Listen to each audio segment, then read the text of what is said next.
What is happening, family? Let's see if anyone rolls in. I am chilling. I had a very, on edge day today, so I'm not going to talk about it anymore. I think I talked about it enough on my live. And like I say, I'm a human being. So, I'm a real human being. I'm not like someone that fakes I don't play up for the camera. But I got these, my Rifts in the mail. Nanotechnology to help block radiation from the cell phones. So I'm happy about that.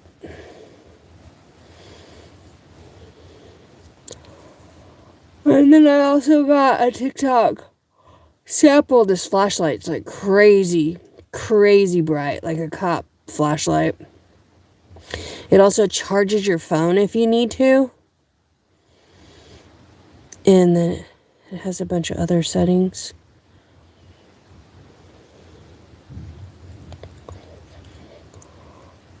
So I just did a TikTok video on that. I filmed that. And I'm happy about that. And, yeah.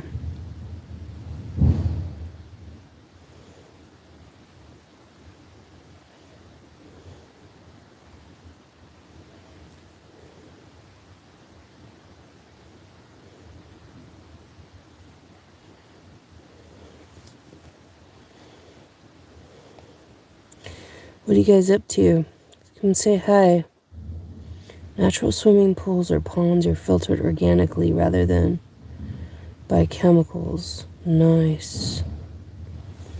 I would just be afraid that, because you need to have it filtered.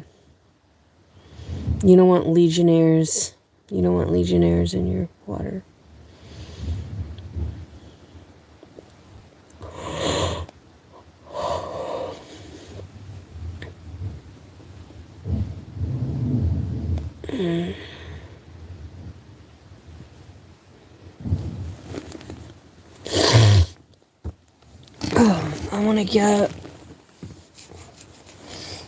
I want to turn on my,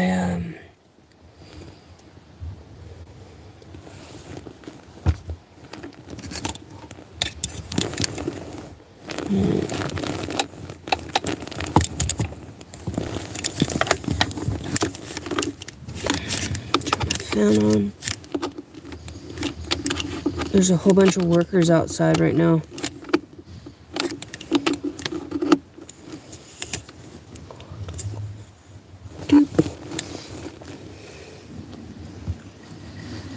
Let's try this.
What's going on?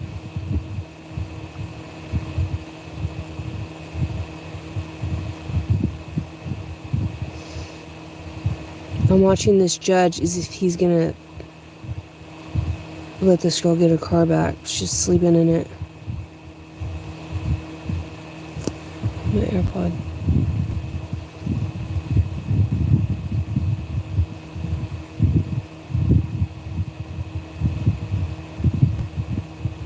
This thing got 1 million views. That's crazy.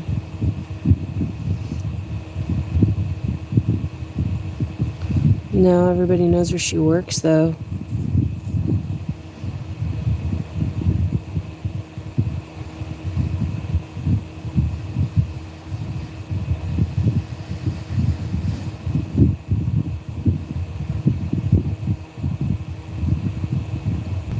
See if I did everything today I needed to do.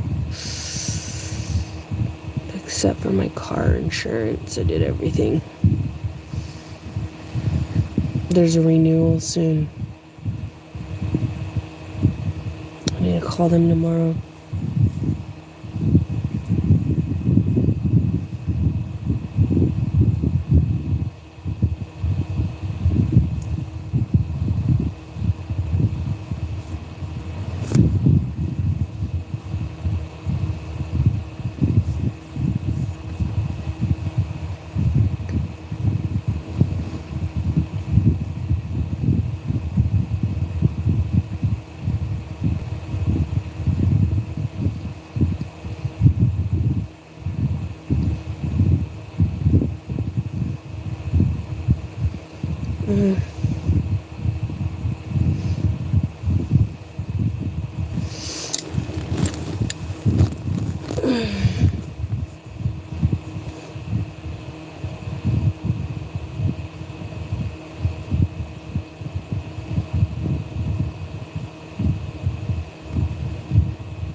This is sad. Like, so many people, like, the homeless rate has gotten up so much.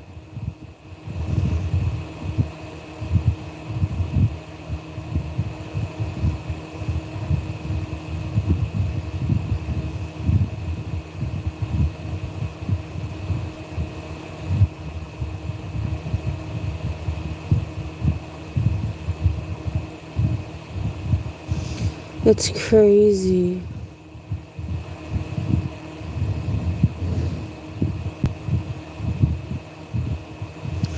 She's like, I've done everything right.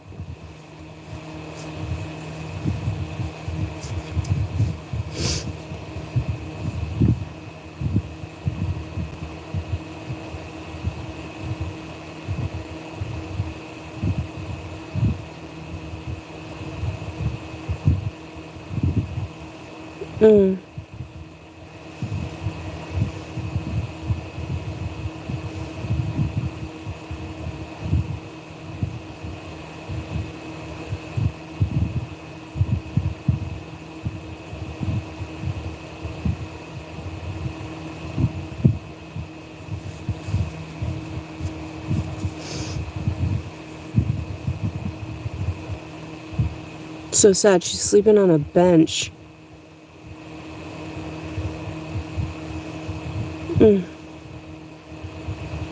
Yeah, I'm awake. What's up? Sweaty ball set. This poor girl. Her parents died. Her car got towed. She's sleeping on a bench in a park. And her car got towed, so she couldn't pay the tickets. And she's talking to the judge right now.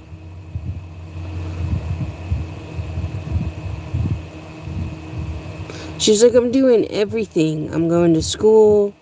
And this is what's happening in the world, man. On such a huge level. You can't, like, the bills are so high. You can't pay them anymore. And all these...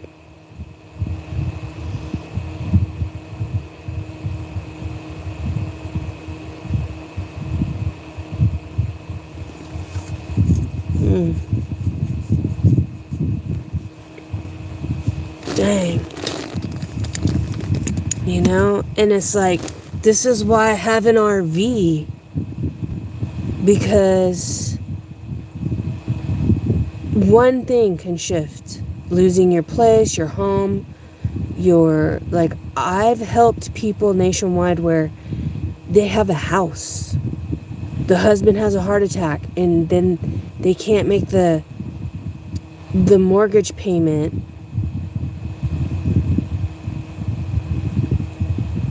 They can't pay the mortgage payment, and then they lose their whole house they've been paying on for 20 damn years. This is why I have an RV. Because this poor girl lost her parents, all it took was her parents. She lost her parents, then she lost her housing. She's going to college, she's working at a donut shop. She had to go to the bathroom. She comes back, her car is towed. She can't pay the tickets because she's going to school and she's trying to do the part-time work. And ends up on a bench. And she's like, I'm doing everything. I don't understand why I'm here. So, let's see what this judge says. He's texting. He's like, your losing situation is jacked up. She's like, I'm so upset, I don't even cry anymore.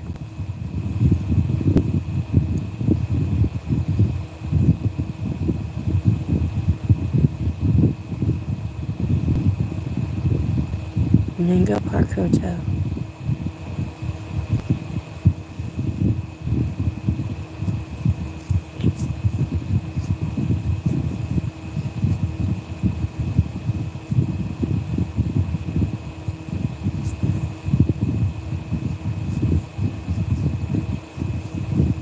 Months he's gonna give her at a hotel.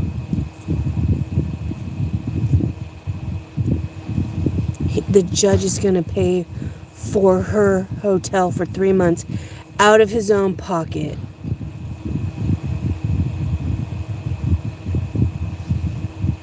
That's so sweet.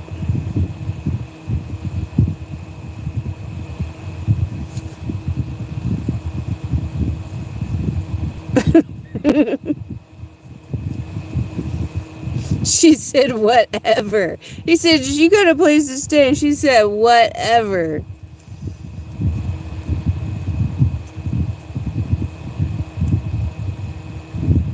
She's rolling her eyes. She wants her car back.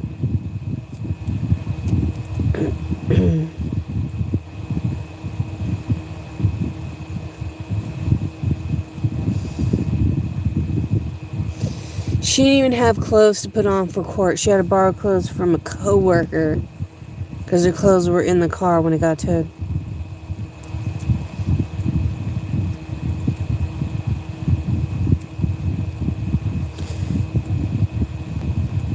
Now she's crying. Now I'm crying. Oh my God. He's gonna fucking get the car bailed, and he's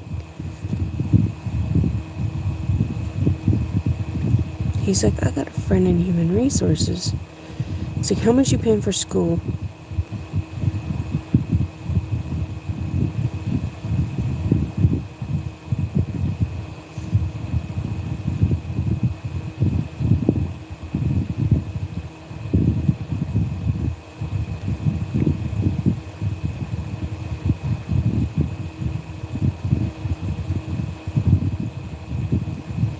Dang. The city will pay for it. He's like, you want to be a city employee? You want benefits? You want all that? Because she asked the judge, what can you do for me? He's like, I've shown you what I can do. Now she's crying. He's like, now the question is what can you do for this court? He's like, I know you think you don't have anything to offer.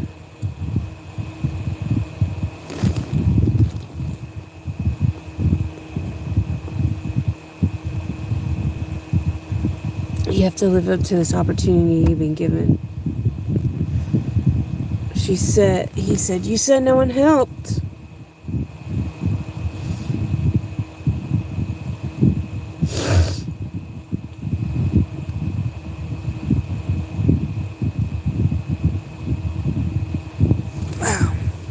It's so crazy because people that is like they're so hard faced, and then he just broke her down.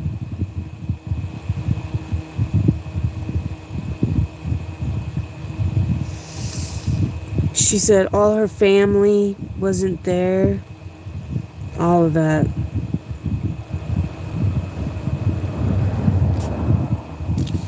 It's crazy. Sweaty, you still here?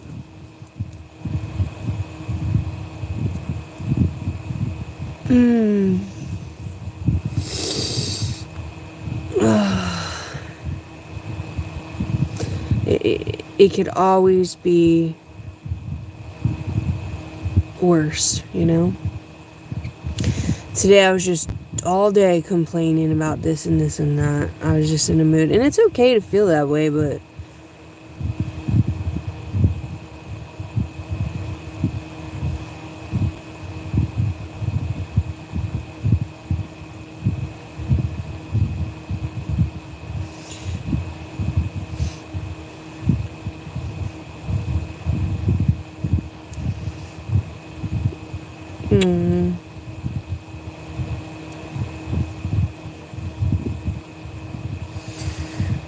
that's crazy.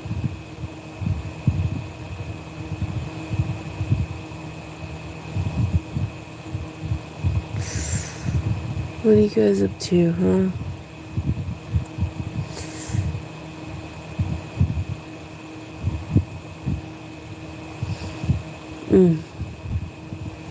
That's so messed up. She has family and they weren't even helping her. It's like, they don't... And instead they were judging her. And it wasn't even her fault. And she was doing everything she could do. And there's days I feel that way. You're working 7 days a week. You're doing everything you can do. And it still doesn't feel like the economy makes you feel like you're not enough. The thing is that a lot of people don't probably think about is that we're still making the same fucking income we were making back in the 90s. But everything around us costs way more, and none of our pay has gone up with that. And in fact, like in a lot of Uber and Lyft drivers, our pay has drastically dropped, and we're actually making less than what everyone else is making in the 90s. And it's just fuckery, you know? And it's like, how do you not give up? Especially if you don't, if you're someone like me where you've basically your whole life didn't have family to lean on. Right now, the only thing I'm leaning on is my father's death. And he didn't leave a will. If he left a will, he probably wouldn't have left me in it. And I don't know what that means, but I don't believe I'm going to get money until the money's in my hand. But this is the economy. I mean, unless you're lucky and you're making $150,000 a year, then you're fine. But $150K plus a year, you're fine. But it wasn't that long ago that middle class you would be fine at $60,000. And now to be a middle class in California, you have to be $120,000. That is double. So how are you supposed to keep up with an economy like that when the majority of all of us are still only getting paid the salaries of let me Gemini this, of what we were getting paid in 1990. You cannot keep up. You cannot jack prices and expect people to, and it just breaks my heart because there's so many stories like the girl that had to go to court and, just stand before the judge and go, "Hey, Lucero, what's up?" And go, I'm fucked. I'm literally fucked. We cannot pass this on to our younger generations. We have to fix this, and we have to fix this now. The other thing that was upsetting me today was the amount of greed. It's like, you can't even go to a damn McDonald's and ask for fucking honey mustard or, a condiment that these things used to be free. And it's like, now you're begging to get napkins. What's next? You're going to take the damn paper bag away? I guarantee you, mark my words, remember this. They're going to take the damn paper bag away. I'm not eating at McDonald's anymore. But it's just this all day long with people. Why is it that COVID changed us like that? I probably shouldn't say that word on the live. But why is it that after the demic, everything in our hearts we all got closed off. We're all closed off. We don't share anymore. We upcharge on everything, and nobody's happy. Nobody's happy. Nobody's happy like that. Watch this. Let me take this out so you can hear it. Why are we still making the same wage in 1990s and it's now 2025?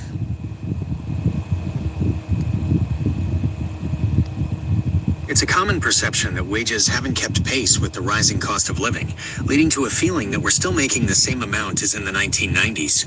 While there's some truth to concerns about wage stagnation, a closer look at the data, particularly when adjusted for inflation, reveals a more nuanced picture. Real wages versus nominal wages. It's crucial to distinguish between nominal wages, the actual dollar amount you earn, and real wages, your wages adjusted for inflation, reflecting their actual purchasing power. If your nominal wage stays the same while prices go up, your real wage has decreased. What the data says about real wages since the 1990s. Overall increase. Real median wages in the U.S. have generally risen since the 1980s. For example, real median weekly wages in Q1 2025 were about 19% higher than in Q1 1985. Real median household income also saw a significant increase. Varying growth. While overall real wages have grown, the growth hasn't been uniform across all income levels.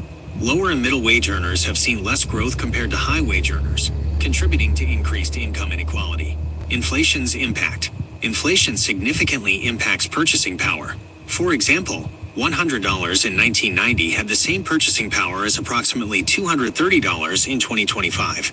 This means that to have the same spending power as you did in 1990, your nominal wage would need to have more than doubled. Factors contributing to the feeling of wage stagnation and their impact. Even with some real wage growth, several factors contribute to the public perception of stagnant wages and a declining standard of living for many. 1. Divergence between productivity and pay. Since the late 1970s, there has been a growing gap between worker productivity and typical worker compensation. This means that workers are producing more, but those gains are not being fully reflected in their wages. 2. Increased cost of living. While wages may have risen nominally, the cost of essential goods and services like housing, healthcare, and education has often outpaced wage growth, making it feel like paychecks don't stretch as far. 3. Globalization. Increased global competition can put downward pressure on wages, particularly in industries where jobs can be outsourced to countries with lower labor costs. 4. Technological advancements. Automation and other technological innovations have replaced some low-skilled jobs, potentially reducing demand for certain types of labor and impacting wages. 5. Decline in unionization. The weakening of labor unions has reduced workers' collective bargaining power, making it harder for them to negotiate for higher wages and better benefits. 6. Changes in labor market policies and business practices. A range of... But unionization, some of that is shady too, so it's like, you can't trust that. And then it goes on to say, changes in labor market policies and business practices, a range of policy decisions, business practices, such as the declining real value of the federal minimum wage, have also contributed to the challenges workers face in securing wage increases. 7. Shift towards benefits. A larger portion of total compensation may be allocated to non-wage benefits like health insurance, which are valuable but don't show up directly in a paycheck. While these benefits are important, they don't It's always... a common perception that wages haven't kept pace with the rising cost of living, leading to a feeling that They don't always alleviate the feeling of stagnant take-home pay. And number 8, weaken full employment policies. A historical focus by policymakers on keeping inflation low, even at the cost of higher unemployment, can weaken workers' bargaining power as there's a larger pool of available labor. In conclusion, while real wages have increased over past few decades, the gains have not been equally distributed, and the rising costs of essential goods and services often offset these increases, leading many to feel like their wages haven't kept up with the times. But why is it only, it says up here, it's only, so in 1980s, for example, real medium weekly wages, like in Q1 2025, were about 19% higher than in Q1 1985. Real medium household income also saw, like, you could buy a house and make $60,000. People are still making $60,000. They cannot buy a house anymore. Not in California. You used to be able to.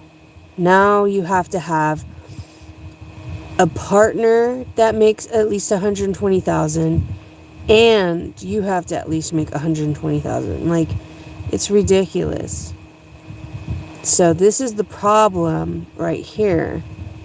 And I don't think 19% on increase in wage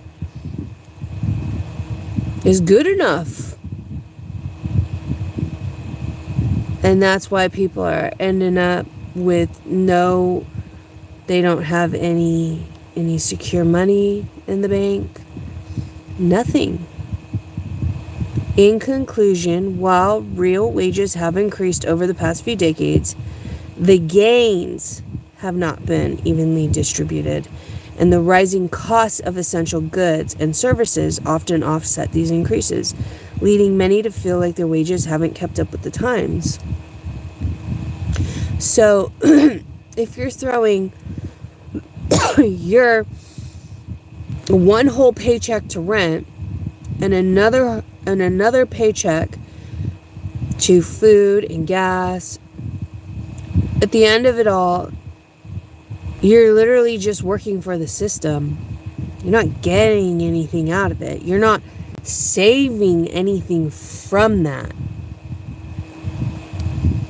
Unless, you're somebody that makes a lot of money, then yeah, but the majority of people, it's hard to jump from not making money to all of a sudden making money, unless you basically, commit to getting up at 4 a.m. and wrecking your health in order to make that type of income now.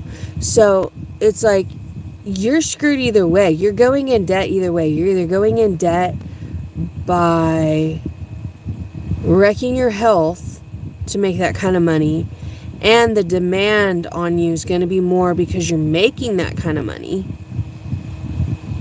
or you're just living paycheck to paycheck and the gains is exceeding over what your wages are.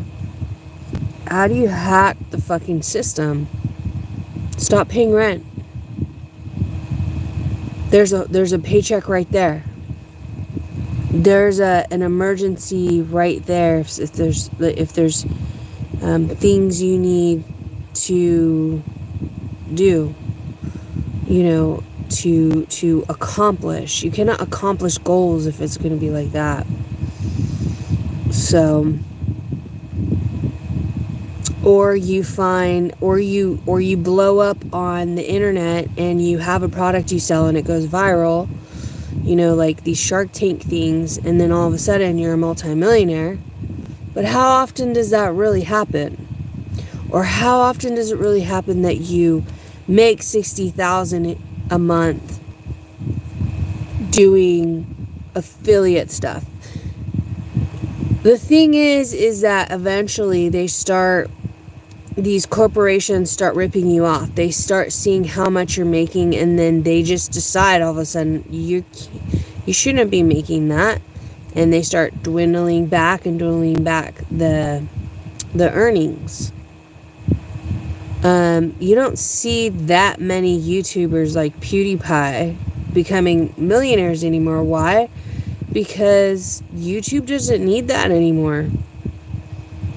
And so all you can do really is like you're chasing the trend constantly before the trend becomes a trend. So if you can jump on a trend that's hasn't fully developed yet and you get in, then they'll pay you good, and then you better save all your money, because who knows how long that's going to last before they start screwing you. And I'm seeing this right now with, allegedly, I'll just say allegedly to be on the safe side, but I'm seeing this right now with TikTok creators. They're not making what they were making. And I'm seeing this with the affiliate programs and things like this. So that's when you have to repivot. But what people don't get is every time you repivot, you have to start from scratch, regain traction, build up progress, build up subs, build up followers, and all these things. And it's interesting. It's an interesting, fast track way to try to make fast money. Some people, I feel like they cherry pick. It's like if you have blonde hair and blue eyes, you're going to get cherry picked over the girl with brown hair and brown eyes. Because it's like if you see the biggest top people, it's like those are the people that are the ones that are being cherry picked. And it is what it is. I'm just speaking facts. Like, that's the facts. Like, top TikTok affiliates, they're all blonde hair, blue. So what does that say? That is there any quality in it? If it's that's what you're looking for? Or that you have to be extremely fat because big girl clothes sell. But you have to be okay to be extremely fat and suck and show your tummy and show yourself in a bra in order to sell stuff. Then you're going to make a lot of money. Then you'll make 20 to 60K a month. So where does the majority of like the other people fall? Back to food serving, waitressing, bartending, Uber, Lyft driving, and all these things. And every time you try something, because I'm a serial entrepreneur, I try stuff. If it works, it works. If it doesn't work, then it doesn't work. I still feel I have not yet hit it big. And it gets frustrating when you're working 7 fucking days a week. And you're like, where's the money? Because I was making money before the damn pandemic. I was making money. And then they literally have cut my money back 60%. And thank God I have an RV. So I would go to SFO and I see all these people that are drivers in Priuses, 6-foot drivers, they're sleeping in their Priuses They're washing their feet in a porta sink. They don't even have a real bathroom at the fucking airports. Uber and Lyft are making so much damn money. You mean to tell me you can't even just have the airport put a damn bathroom in? Like, the drivers are going nowhere. Why is it that everybody else gets bathrooms? And it's sad because in the beginning it was not like this at all. It was not like this at all. We should not be allowing corporations to corrupt this much. But the thing is I live in one of the top 10 richest places. And let me tell you, there's a lot of people that are retired, that are older, that rely on the Uber rides. They can't drive. It doesn't matter how much money they have. Multimillionaires, they can't drive. You get old, you can't drive anymore at some point. They rely on Uber drivers. And if they find out by me, the driver, and tell them the corruption that's going on with Uber and Lyft, screwing the drivers over, taking so much pay, and also jacking prices and screwing the customers over when it's convenient for them too. Not so much, more the drivers. Do you think that does not piss them off? Because it does. We're a community helping our community. We're a community looking out for each other. So just because there's some corporation that thinks that they can get away with this as long as they can, which is exactly what they're showing us year after year after year. And the reason why this started was because ever since they went public in stock,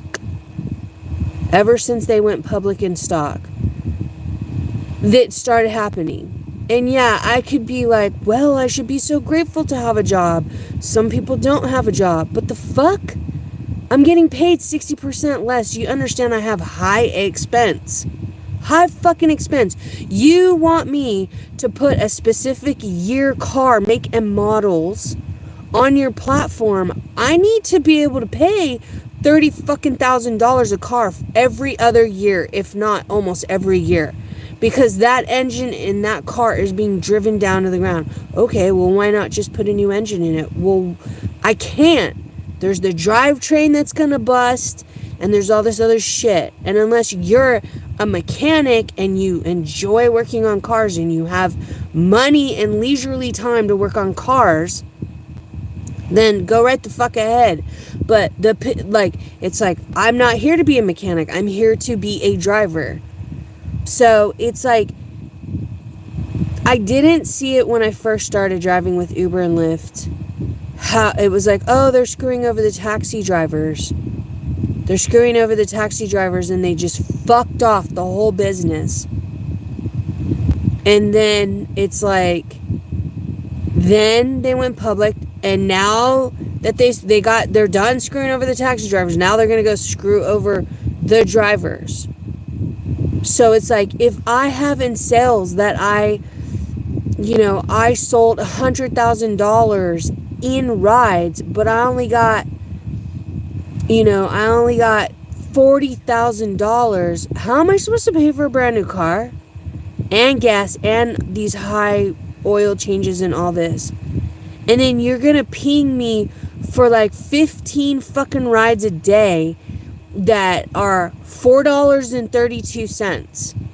Those fucking rides before the pandemic, those were $8 rides. Now you're paying $4.32. That doesn't even cover gas. That doesn't cover my time. It's basically saying you're a fucking slave. It's like, you are the new age slave. This is the new age slavery that's going on. It doesn't matter if you're an Uber or Lyft driver either. Anybody who's living paycheck to pay, I'm not gonna die like this. I'm fucking not. I am fucking not gonna die like this. I would rather, here's the shit part, okay? Now, before my dad died a couple weeks ago, I was gonna have a damn Zoom meeting with Senator Laird. And I was going to tell him, you want to know the fuckery on this?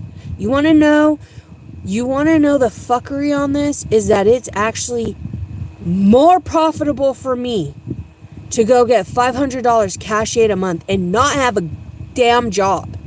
Get the fucking car repoed and get a damn e-bike with California free e-bike incentive for low income people and get on all the benefits and shit. Then, do you think I'd be saving money? Think about it. I don't pay rent. I have an RV. I rotate it. I have charities that will fix the damn thing for free. If I have $500 a month and I'm fed and my health insurance is taken care of, and all I'm paying for is a little bit of gas. I don't need to drive my RV around. It doesn't take much because it's a small RV.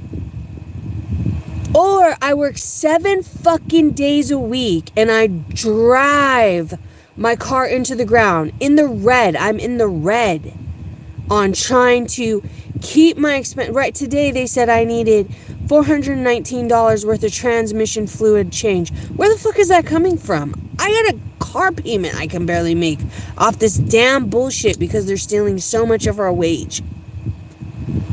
And then if I repivot and I go to Fair Co-op, which I need to onboard this week, and I start dragging, my goal is to start informing all the drivers to go to Fair, so that if we are all in this small area and we're all on Fair, everybody's gonna get word. Put it out to the fucking news. Guess what? We're a small town. We're tired of getting fucked over. I'm tired of paying taxes on $100,000 I never made. How is that fair? How is that fair? So with Fair, you pay a one-time fee, and I don't know if they take 10%, but 90%, yeah, that's fair. You're not doing the fucking work. We are. It's not your car. It's not like... I just feel like there's so many damn psychopaths that just berate your healthy boundaries. It's not your business. As a contractor, it is up to us to come up with the prices that are proper, so that we hit and we're able to pay the expenses and also have, oh my fucking God, 401k like everybody else. Life insurance like everybody else. Health insurance like everybody else. Work comp like everybody else. As a business owner, I have to pay that myself and then pay the taxes. Have money to pay the taxes. So many drivers don't pay taxes because they can't fucking afford it, because Lyft and Uber take so much fucking of our money that it's like, then you get stuck. You get stuck. You get stuck because you look out and you're like, what's available? Oh, okay, I could work a fucking In-N-Out burger. I could work at In-N-Out burger.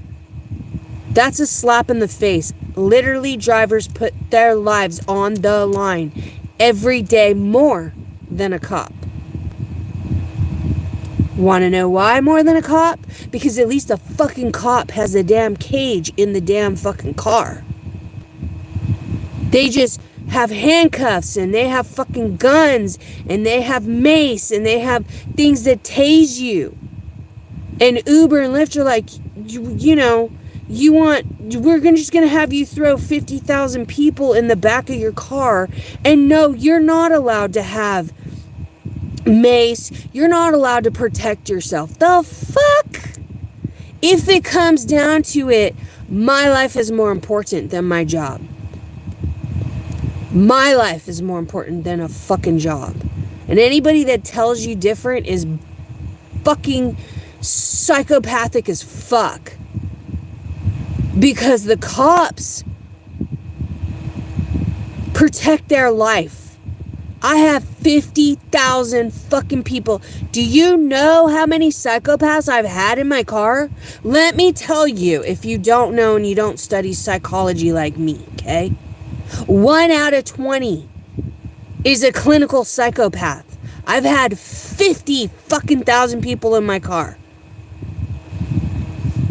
And you're going to pay me 60, 80% less. When, you know, if you're generous, you're going to pay me 50% less than what I was getting paid 6 years ago. Nobody fucking drops wage. Nobody does that.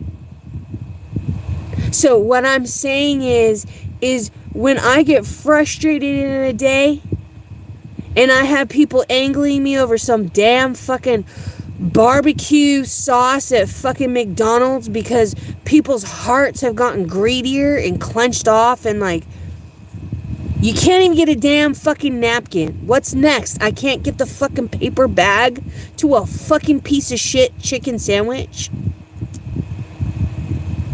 It's crazy living in this world right now.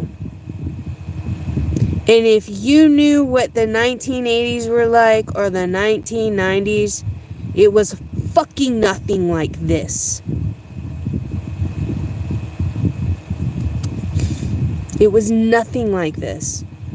You go up to Silicon Valley, these houses in the 1980s, this is the dumb fuckery that happens too, okay?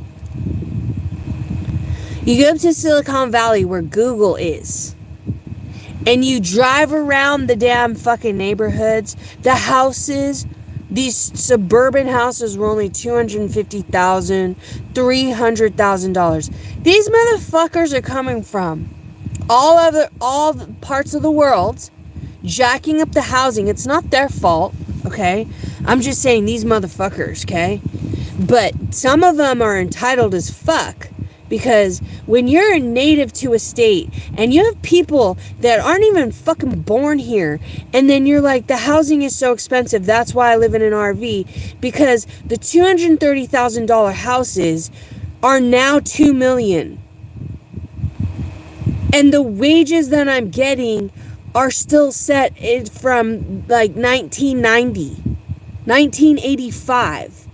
And all the gains and prices of everything, all our essentials have gone up that much. How the fuck is our next generation supposed to? We're not setting up. Fuck me, okay? I'm fucked. Fuck me. Take me out of the fucking formula. How the fuck are these kids supposed to go into the world? They don't understand economics yet. They're young. So I'm in Silicon Valley parked with my RV on the road. I'm not bothering anyone. And these people that have helped drive up my native fucking housing are putting screws in my tires and fucking with me and calling the cops, and I'm not doing anything. I'm working 7 days a week. I'm not drinking. I'm not doing any drugs. I'm not even smoking cigarettes. I'm not throwing parties in a fucking RV. What the fuck? This entitlement. And you come into my fucking country. My country. My fucking state. And take up my fucking housing.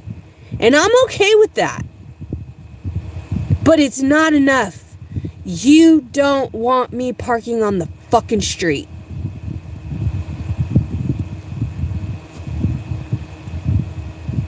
You want to play little parking war games to the point where they got like 5 U-Hauls to park on the street so that I couldn't park my RV there.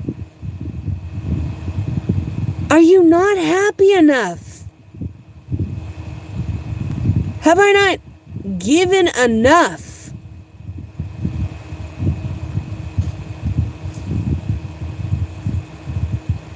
Have I not given enough? That's why I started my RV movement.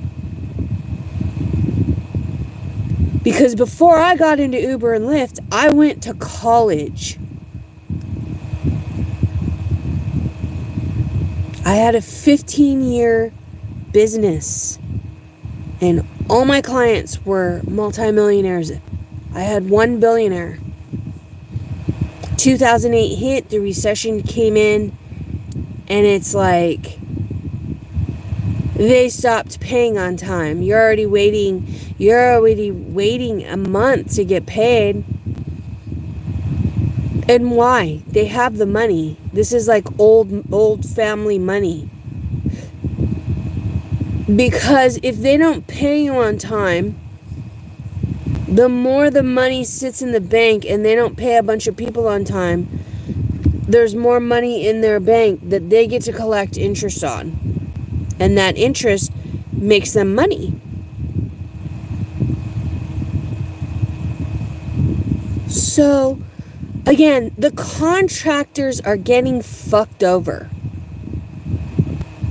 There is no laws in place to protect the contractors. And then they want to treat you like a fucking employee. I am not a fucking employee. I need to have a brand new car every other year. I need to afford that in order to run the business. I need to keep up with gas prices. I need to keep up with insane fucking greedy corporate car insurances.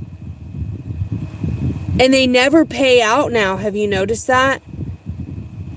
And if you're 20 years old watching this, you're fucked.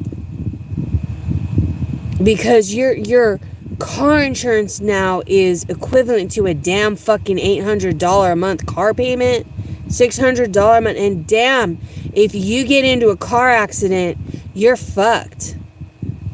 I've driven 50,000 people. I've driven all the way up from Sacramento all the way down to San Diego. You think I don't know shit? People come into my car and tell me shit all the time. I study my own shit. I've seen a lot. Upper class, middle class, lower class. Fucking all of it gets in my car. Secrets to elites in their houses. Famous people, inventors, fucking movie producers. They all get in my car. We talk. They like me. I'm relatable. But Uber's got their hand in my pocket. Uber and Lyft has their hand in my pocket so fucking far. I'm not getting paid what I was getting paid. And you know, when you're in your late 40s and you start looking at, you know, the fuck this. I could be at the beach every fucking day. I could just be riding an e-bike on a damn beach path. My quality of life, like if you're working 7 days a week and you can't afford a damn vacation. When I first started this, because the work is so intensive and you're going 16-hour days, I was going 16-hour days. I still go hours, like I do. Like I'm always on lives here. I'm always on filming for products, trying to make money on TikTok Shop. There's no fucking money over there in the affiliate program. I'm lucky if I get $40 at that.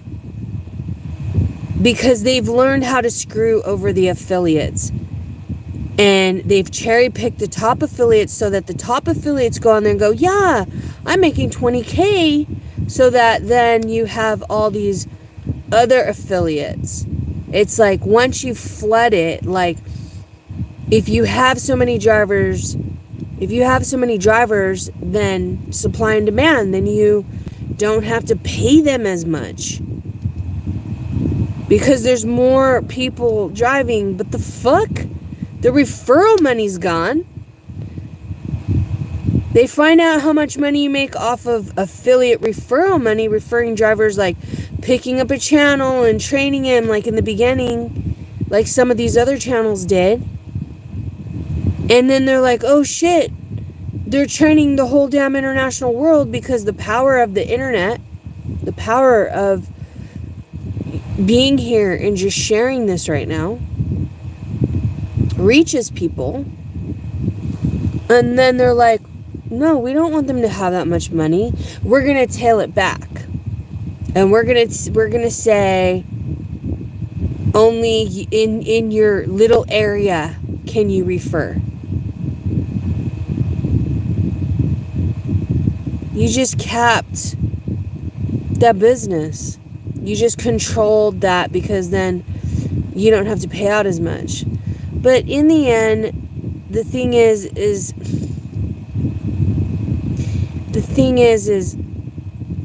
anybody I've ever met that's fucked over people, it never works out well for them. It just doesn't. It just doesn't. Eventually, Uber will be the blockbuster that ran out of fucking business. Everybody hates their ass. It's not a secret that they fuck over people. Allegedly. It's not a secret.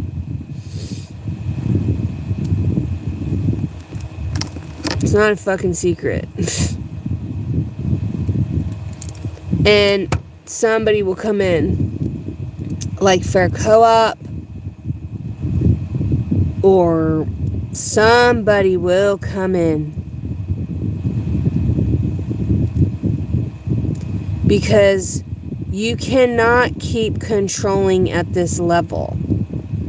The thing is when you lobby politicians and you try to act like the drivers are dumbed down and they don't know what's going on some level, people are going to start turning their backs on you. It's like a trend. You know, it's like the Labubu right now. Everybody was on a Labubu trend. And if you don't know what a Labubu is, look it up. It's like the Labubus. They're a trend until they're not. And the moment they're not is the moment your fucking business doesn't mean a damn fucking thing. And that's what Uber's going to get to eventually.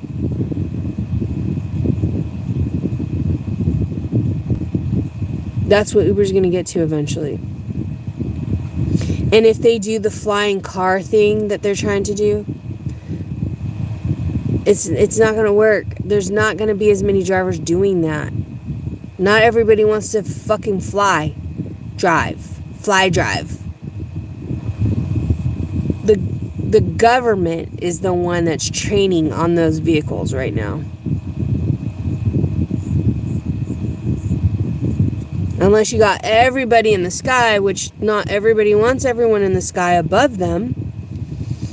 Above their house, crashing it on top of their house. Imagine that. Right now it's like maybe they crash on the side of the house or in one of the sides. But if you have all these cars flying in the sky and they collide and now they're coming down on your roof, like, it's not everybody's gonna want to be doing that. Plus, a lot of people have anxiety over flying. A lot of people would rather just be on the road. But that's what frustrates me right now about this economy. We have plenty of fucking resources to go around, and it's just the greed in itself is just ridiculous. Because eventually it's going to collapse. The tipping point is already tipped. It's already tipped. The tipping point is already tipped. So, there, you know, and this whole bullshit lie about side hustle, it wasn't a fucking side hustle.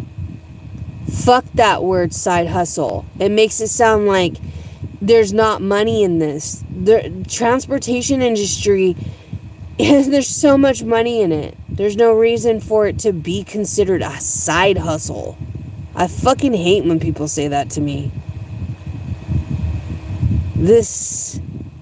A lot of drivers, it's a full-time thing for a lot of drivers. A lot of them have had to been forced to revert to part-time side hustle. Yeah. Because they're not making money. They gotta go do something else. A lot of them quit because they realize that the money isn't adding up.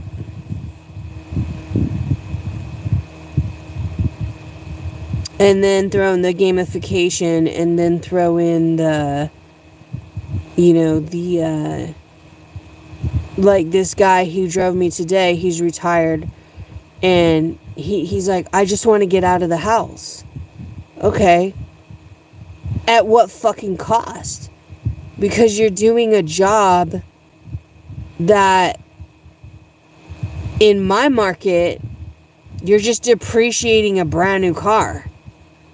So yeah, you got out of the house, but you're on a fucking hamster wheel. A fucking hamster wheel. And I swear that if it weren't for my dad dying this month, I'd be fucked.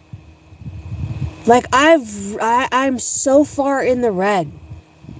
I'm in California. How do you go from making $100,000 a year to $35,000 to $40,000 a year? That's not like, and you're working 7 days a week, and you're paying on $100,000 on tax, and then you gotta pay on that because everyone's like, oh, dumbasses that's never owned a fucking business. I can always tell when a dumbass has never owned a business. They go, oh, well, just write it off. You do realize that there's a standard deduction that you have to take. You don't just get free gas like it's a write-off.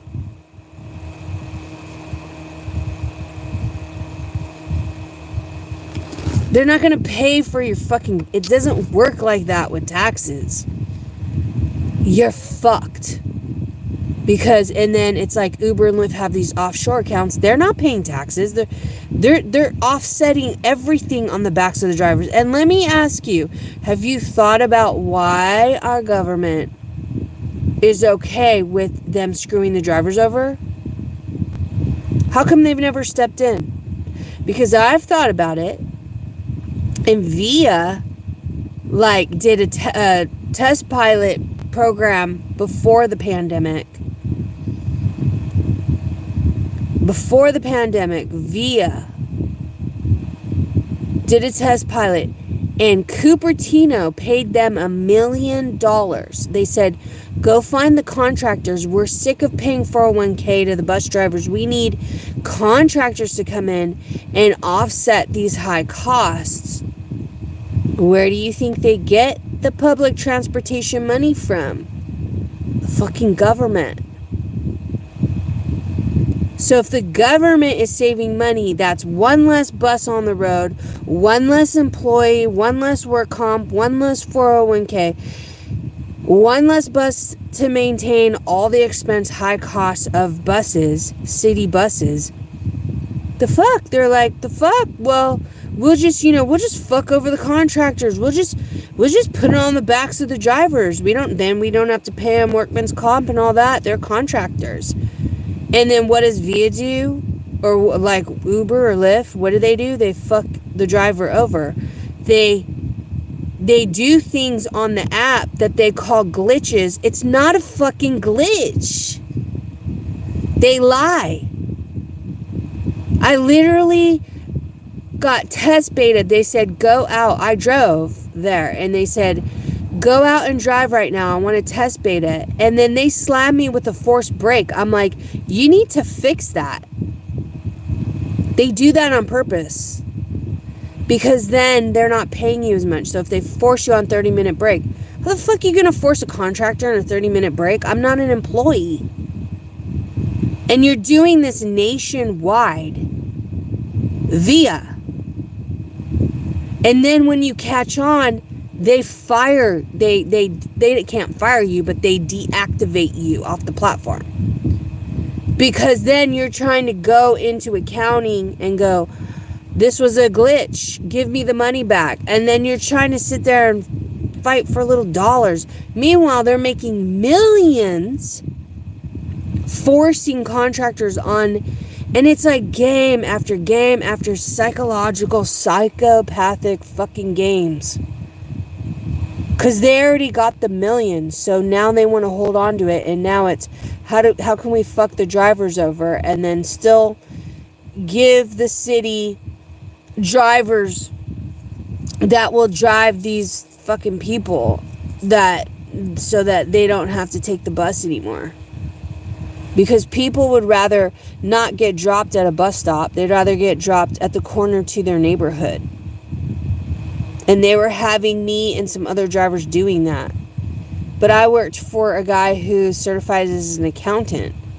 And I was like, am I wrong? And he's like, no, you're not fucking wrong. You're not wrong. And he broke down the numbers specifically. And then, you know what they did to him? They deactivated him.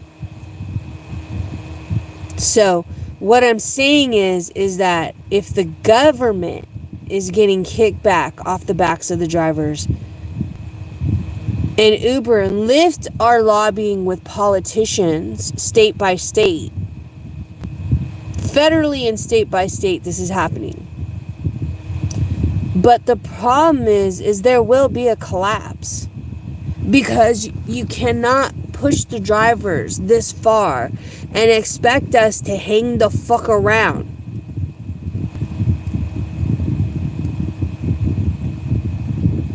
You can't. Fair Co-op is here. They have pushed every other startup out of the way because they want to make it a binopoly between Lyft and Uber. Those two can control, and they've been in trouble for allegedly in cahoots with each other, having backdoor meetings to control the market. And it's like a third company would balance it out. And they have not allowed that to happen. They have not allowed to have a third-party company come in and allow it to balance out for many years. And now look at the fucking mess that's happening. You want safe rides? Then I need to be able to pay for my fucking brakes that are out right now. You don't want to break down in a ride? You know, I mean, it's like these drivers don't have, and God forbid you have children and you're trying to raise children and take care of your children. Literally, these guys are sleeping in their car trying to take care of families. Then when all these immigrants came into the country and they were hacking the Uber and Lyft apps and buying and using other people's accounts, like, do you think that didn't hit my pocket too as a U.S. citizen? Because it fucking did. I would sit for hours at SFO. Hours. And I'm like, I'm out. I'm fucking out. Fuck this shit. So I came home. I said, if I'm going to be poor, I want to be poor. I don't want to, I'm going to be poor by the beach. And I'm going to have my fucking RV. And I'm going to live free rent. There's a lot of people that they're sleeping in their car.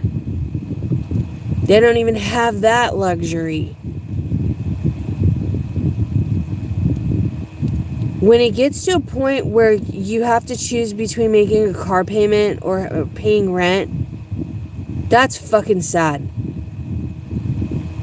That's a problem. And that's the problem that's going on nationwide.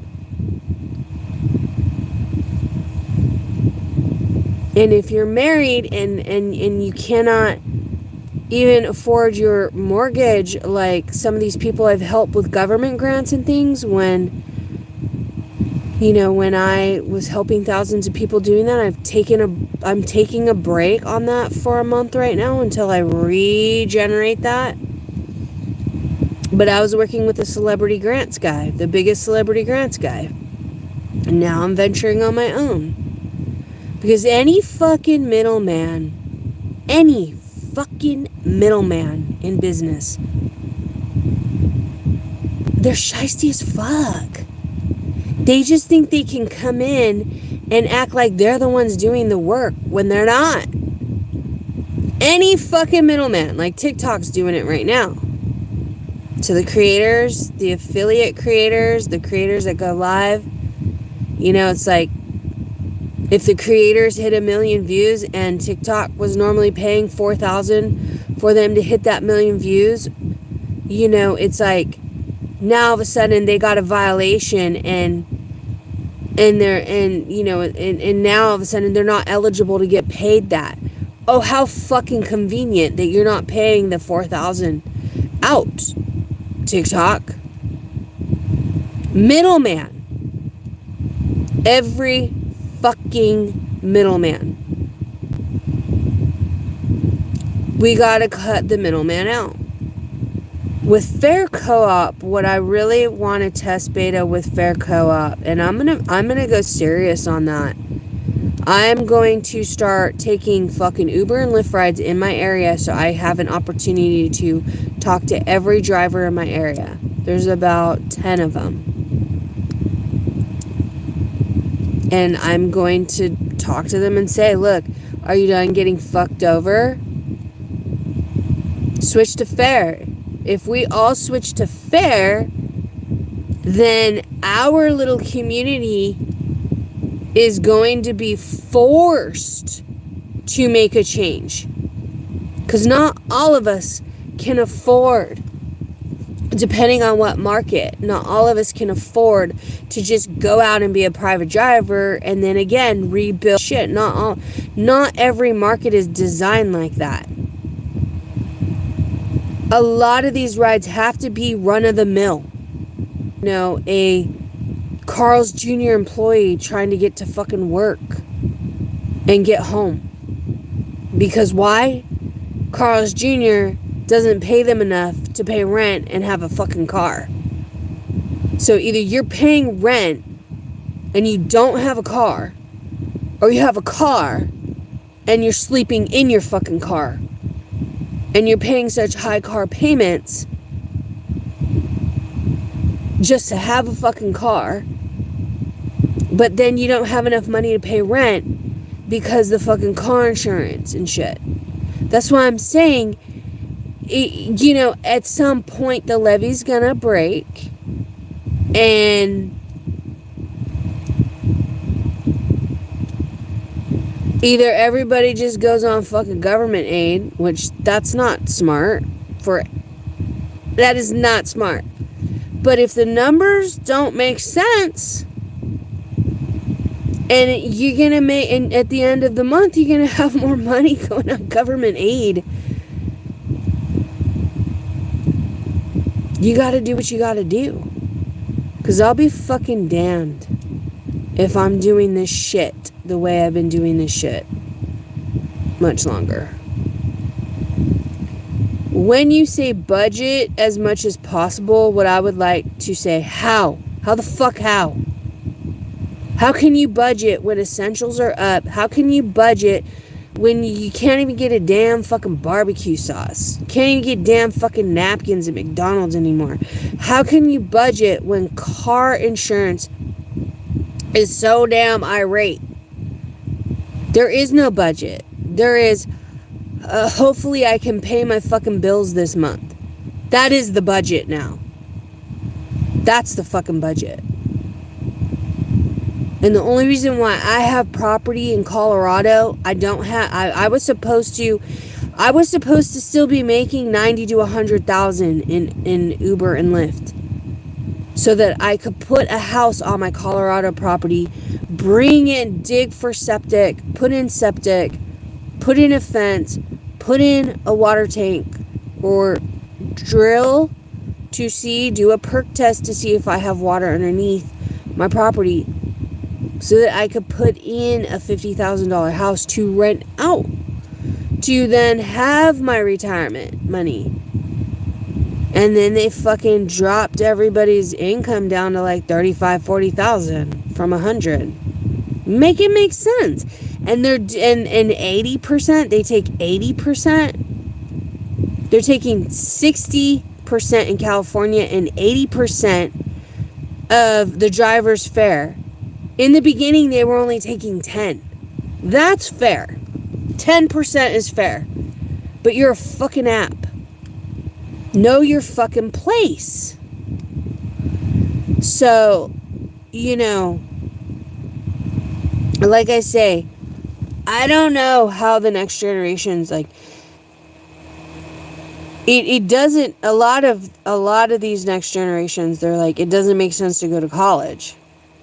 It makes sense to, and I have resources to teach people where to go to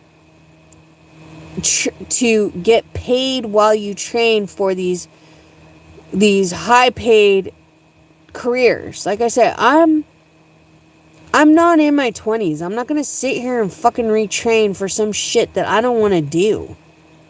I like to be out and about. I like to deal with people until I hit my level for the day.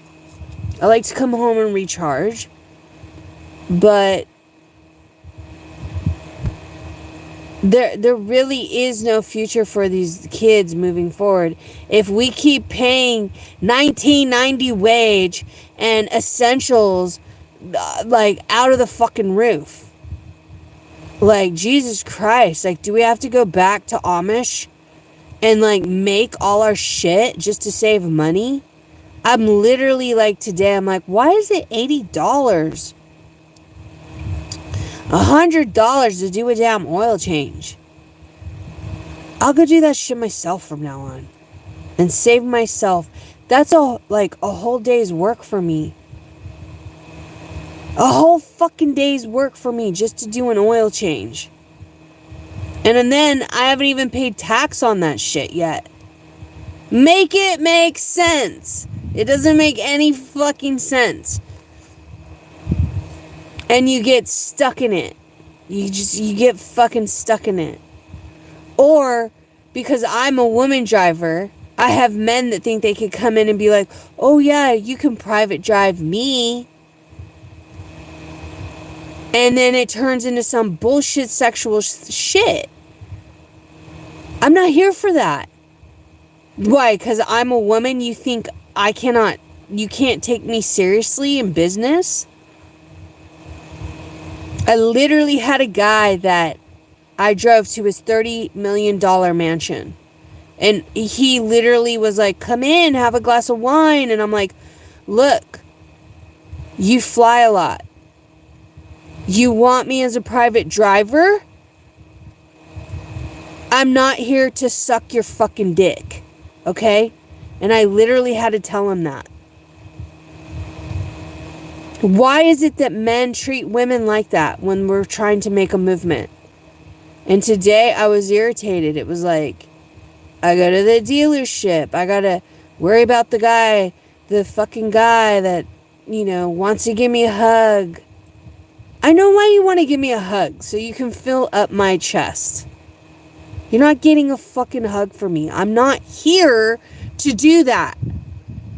I'm here to do fucking business. And not only that, I'm getting fucked over paying high car maintenance costs by the dealerships. They're trying to upsell you now. They fucking create batteries where you have to have the dealership. You can't even swap your own damn battery out anymore because you have to have a fucking computer system and you have to have some ASC certified fucking mechanic now to take your damn battery out. Why? So you can rip off people more. Every damn day, it's another fucking angle. And then if you don't tell them about your personal life, or you don't give them a fucking hug so they can fill you up, you're gonna lose the fucking deal. Is it really though? Is it really a fucking deal? I'm so sick of that shit as a woman, as a businesswoman. I've had that shit happen since I was like 24 years old when I opened my first business. So for all you men out there that do that to women, yeah, fuck you. Fuck you. Because you're not doing a damn thing but degrading women out there, thinking that all we want to do is suck your dick for a job. No. And same with lesbians. Because that's happened to me too. And if you don't want to hear it, too fucking bad. Because I have to hear it. I have to fucking live this world like that. And then you wonder why women make less money. Because that is a fact. So not only am I making $19.90 fucking wage, I'm supposed to play whose game? Your game? Your fucking game? Oh, the fuck no. Like I say, I would rather just have the damn car repoed and get cash aid and whatever the fuck else and have my sanity. Because living like this, just to live on the side of the road, like a lot of drivers have to do in their car, unless you're fortunate, unless you're in a special fucking market that scratches your back, unless you're in Chicago where people rob and kill the drivers to steal the cars, is it really then worth it? Your life? When's the fucking trade-off gonna stop? You get a car, but you don't have housing. You have housing, but you don't get a car. Like, I get everybody wants to have money, but you cannot fuck over your workers, your contractors. You're not gonna have a fucking business like that. And we're at a tipping point. Period. Tipped over. The fucking kettle spilt the hot fucking water. And it's burning people. And don't even tell me that Uber and Lyft aren't feeling it. Because they are. There's no way they're making the fucking money they were making before the pandemic. There's no way. Run the numbers. Go ahead. Prove me wrong. You think I don't know about my industry, though. I do. I study this shit, and I know all this shit. All the way up to what the government is doing.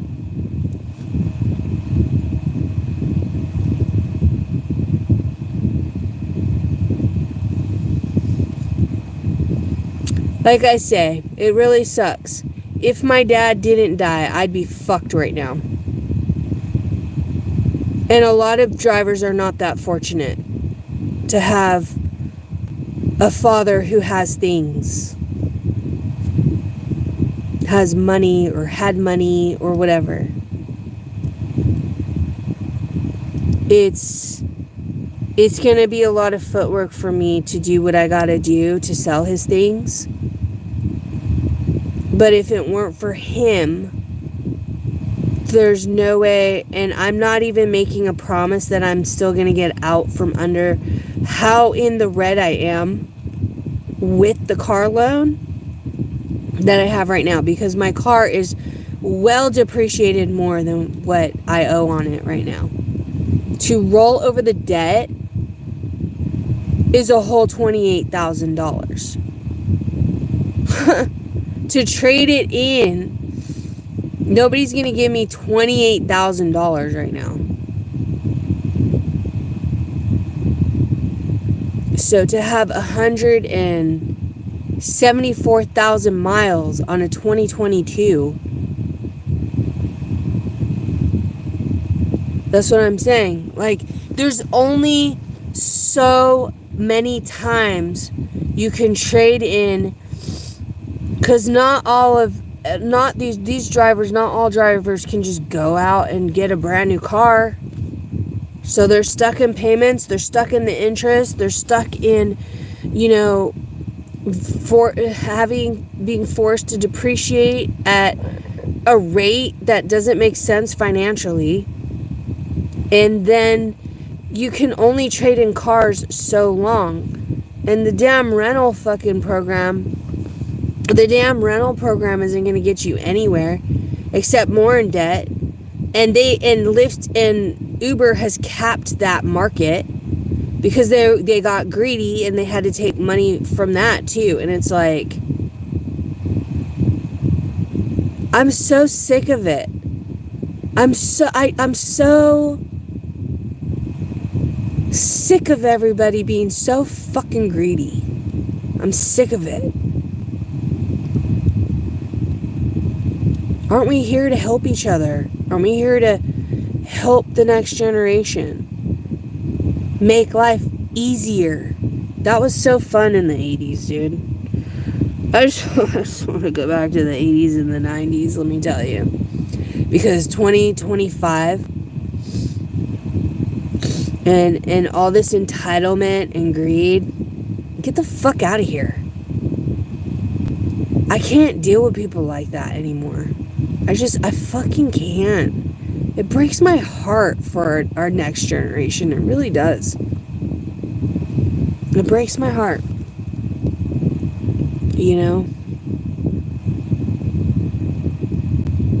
I really don't know, moving forward,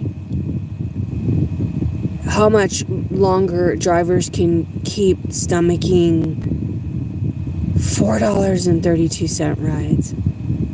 And Lyft coming in at $4.13 rides. It breaks my heart. And then to hear real stories like the 80-year-old lady that's taking those rides, living in her car in Florida, and living out of a damn fucking storage unit, and still can't afford fucking living while she's driving for Uber or Lyft in Florida because they're taking 80%. And let me tell you, she's probably not even fucking doing her taxes.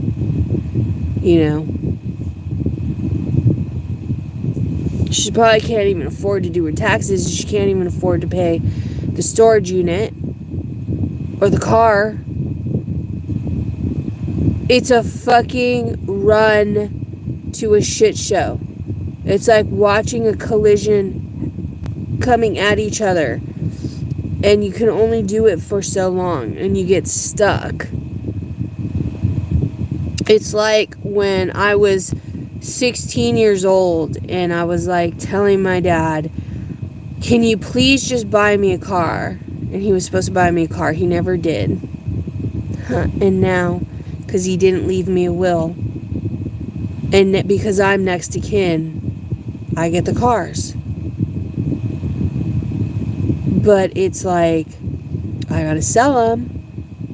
But when I was 16 and when I really needed him to give me a car, he never gave me a car. Never helped me with college.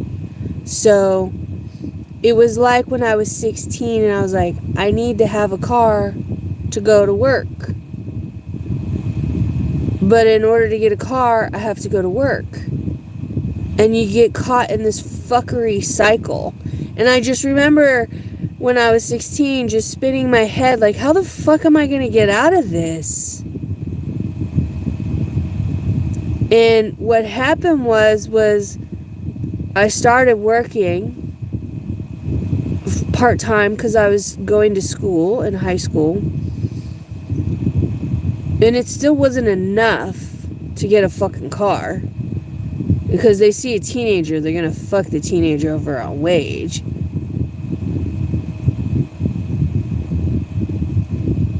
And it literally took my first love's mom, who was like a multi-million-dollar real estate investor, who bought and sold houses. She was the one. Like, his dad owned a car dealership, and she was the one that got me a car. Like, my boyfriend's mom, not my dad. It was like he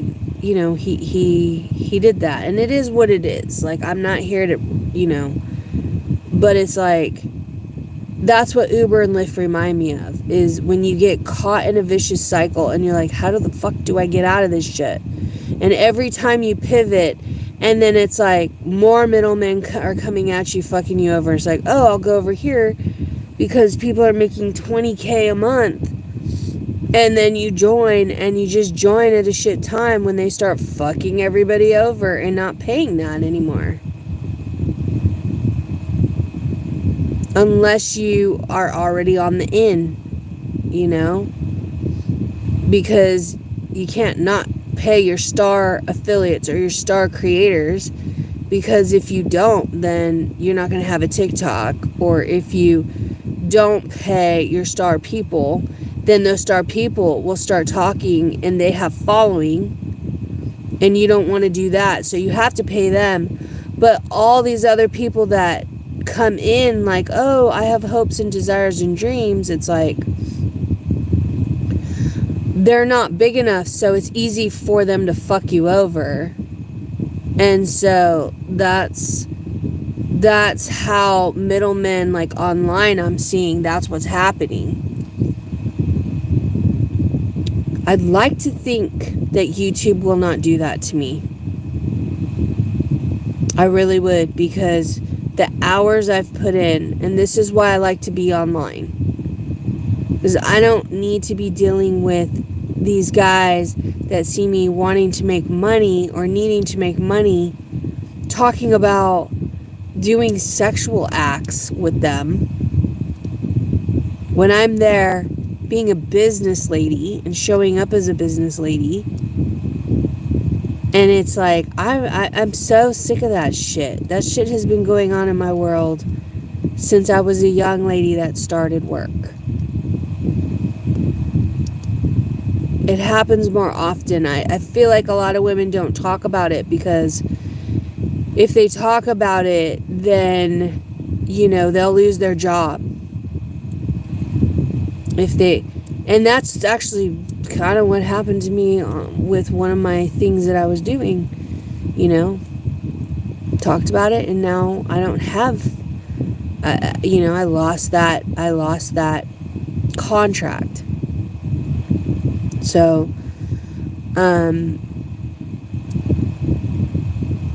I feel like even though those sexual things were happening long before where we are in our economy now, at least it wasn't, at least you were still able to get paid.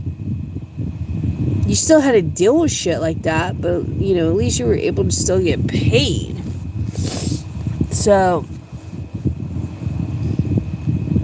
now I also have friends like in Indonesia, and they're like, oh, but, well, they're not my friends really anymore, but I had a friend in Indonesia, and she's like, I'm so, like, I'm not into the American Matrix anymore. And it's like, I'm so not into the American Matrix. I don't live here. Like, oh, I'm above that. The fuck you talking about? You go to Indonesia, and you got your own set of fucking problems over there. You can't get out of this damn Matrix. If you're here on Earth, you're in the fucking Matrix. And it's not like you're getting American pay in Bali. A lot of them have to have online something. But if you scam people and you fuck people over like this person was doing,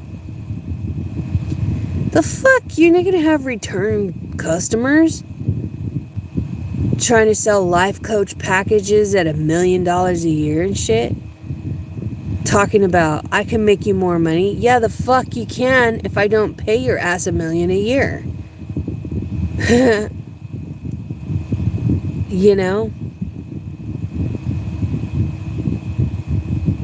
And so that person outed themselves by their own actions. And that's what happens when you're not a genuine corporation, LLC, or small business, is you out yourself with your level of integrity that you show up, your level of authenticity. And yeah, let me tell you, if I fucking go back to being an employee in 9 to 5, you better watch the fuck out. You better watch the fuck out. Because as an employee, you have so many more protections. Go ahead, hit on me. See what the fuck will happen. Because back in my days when I was 20, I was so scared to speak up. So scared to lose my job. So like, oh, I need them. Even if I leave the job, I shouldn't say anything because I need them for a referral. I'm not that young girl anymore. I've learned a lot. And like I say, a lot of people that are making a shit ton of money, their health is fucked. They don't have time to work out. They don't have time to be with their family. If they do, it's like some fucking vacation once a year. They don't have time to, live in an area where it feels like they live, where every day is a vacation or where every day is peaceful.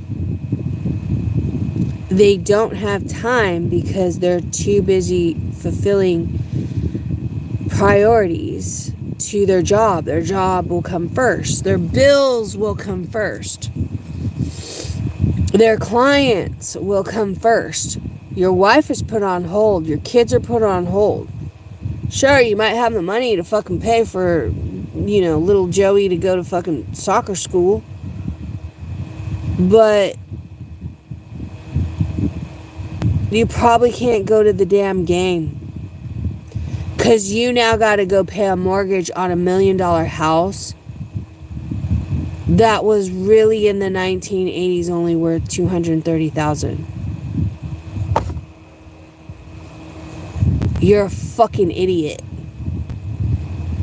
All those Silicon people that are buying $2 million houses that were in the 80s, $230,000, you're a fucking idiot. And a lot of them, some of them I've driven. Check this out. Some of them I've driven, their mortgage payment is $20,000 a month. A month. Their mortgage. Just their mortgage. And they have kids, they have wives. They have added expense. They're not just a single bachelor. They're paying paycheck to paycheck. You lose your fucking job, you're gonna lose your fucking mind. Because that puts people in really weird mental health predicaments. There's no reason to have a fucking $20,000 a month fucking mortgage. Who you gotta show off to? You cannot take this shit with you when you die. And let me tell you, my father spent more time buying shit than being with his own daughter. Spent more time worrying about having some fucking girlfriend than caring about his own fucking family. Spent more time ordering fucking Amazon hobby shit with his pension and his Social Security. And all that shit now has to get sold by me and his ex-wife. I don't want any of his shit. Because it's a reminder to me the years he wasted on thinking money was the priority. Things were the priority. And yeah, even sometimes mortgages. If you don't need any of that shit, don't fucking get that shit. And if you are living paycheck to paycheck, then you cannot afford it. because you're one health medical condition away from being homeless. Don't believe me? That's fine.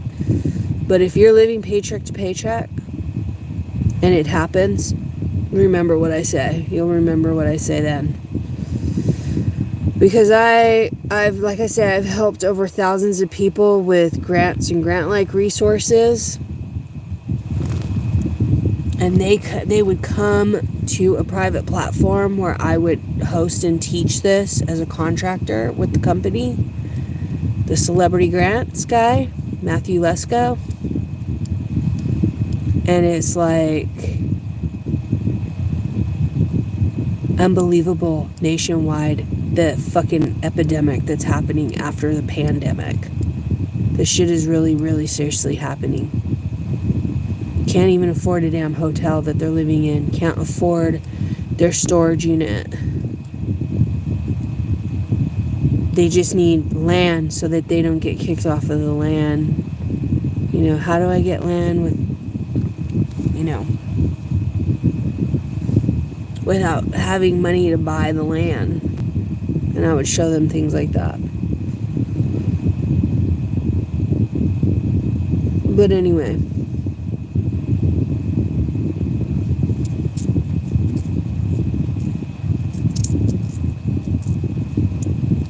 I also feel like a lot of people get lost in their work. And that's why they cheat. And that's why they try to do a quick fix. Because they see how much sometimes it hurts their partner. But have you noticed? You work harder now and you get less. Sure, you could go to a third country and live cheaper, but if the whole world shuts down and you don't have a job in that country, you're fucked. So I'm not buying the whole, oh, I got out of the US matrix bullshit either. No offense to anyone living abroad. Because like I say, unless you have your shit locked down online somewhere and you're making money online, and even then sometimes things are really risky. Sometimes things can be really, really risky that way. But I will be going into fair and just... I'm finna see you a soulmate. I will be going into fair and I will be... I can't believe it. I'm finally gonna... seeing. Because I'm not giving... I haven't given up yet. But I'll tell you what. If it makes sense to give up, then I will give up. If it makes sense, I will. So I can have fucking my days back. So I don't have to work. Because working 7 days a week just to be broke doesn't make sense. And there's so many people like that. You shouldn't have to be working 3, 4, 5 fucking jobs a week. It's just bullshit.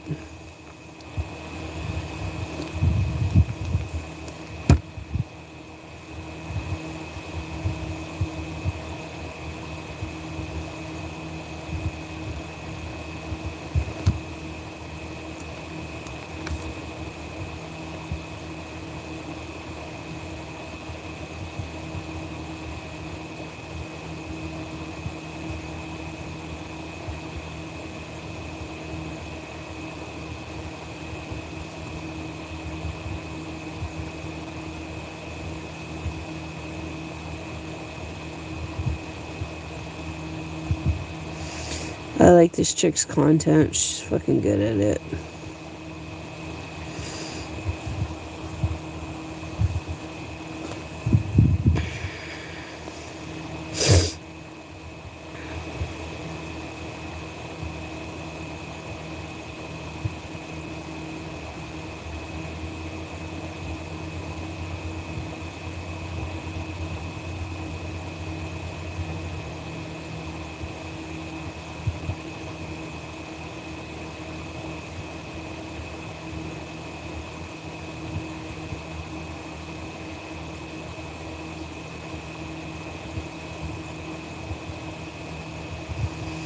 Man, I gotta say hi to my friend Alicia, the ASMR artist. If you guys are on TikTok, follow Alicia ASMR.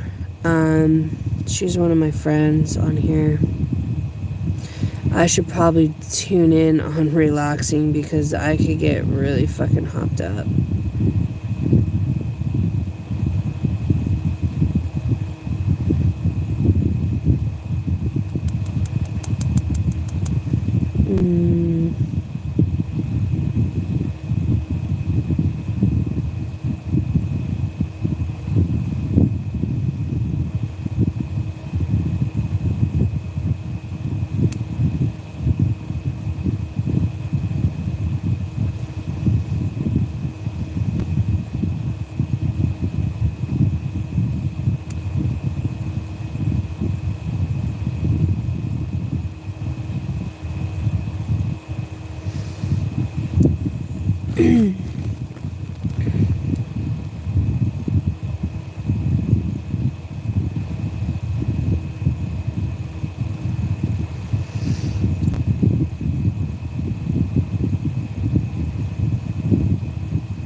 Getting caught in TikTok world.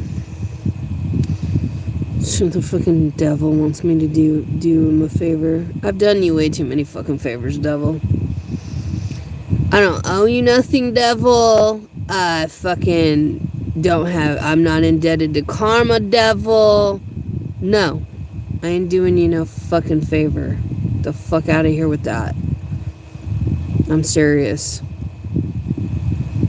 Especially with a name like that. Can you do a favor? How about can you do me a favor? Leave me the fuck alone. Devil.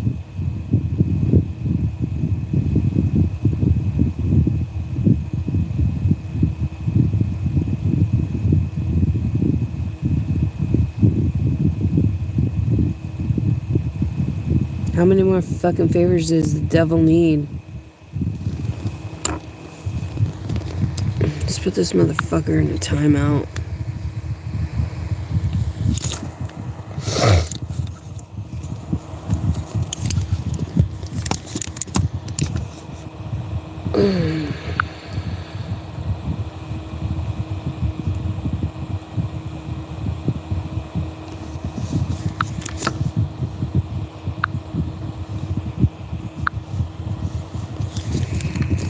Get out of here, devil. Fucking retard, devil 816. Can you do me a favor? Can you do me a favor? Can you stop being a fucking piece of shit in the world? Greedy little lying, thieving, conniving, manipulating devil. How about that? You're timed out. Coming here asking me for fucking favors. Do I go to you and ask you for favors?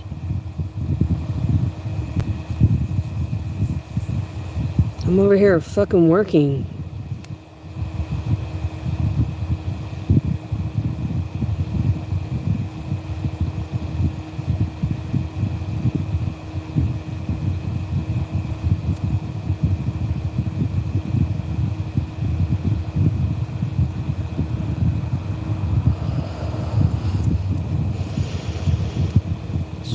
Bullshit, dude. I'm just sick of the bullshit. I'm sick of it today. I'm not dealing with anyone's bullshit no more.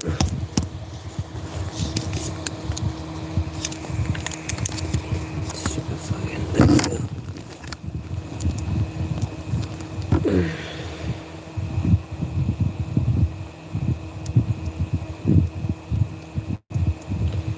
I need to do my dishes. I really do.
I gotta get these 3,000 hours in, man.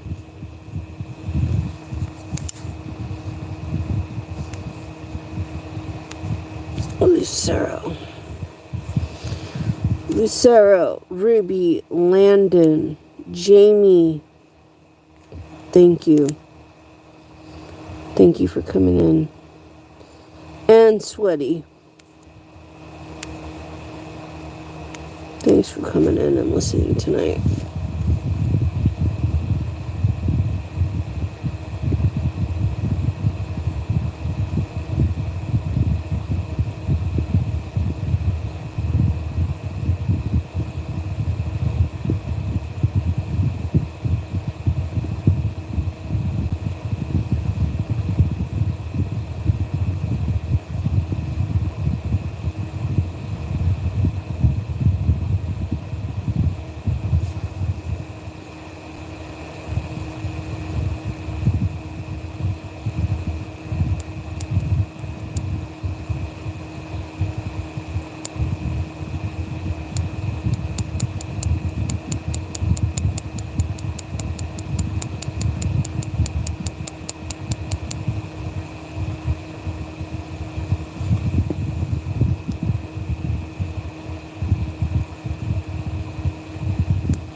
Fucking life, dude.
Day in and day out.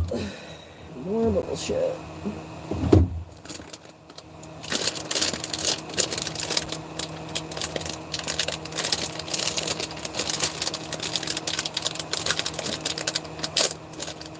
I'm gonna start stocking up on more canned goods. More soups. Shit like that.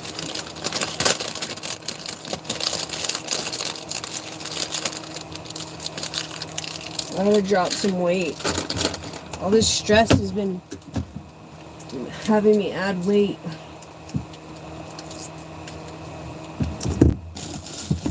What do we got in here? Yeah, I should be having some of this. Instead of eating the way I've been eating fast food and shit. I'll start eating healthier.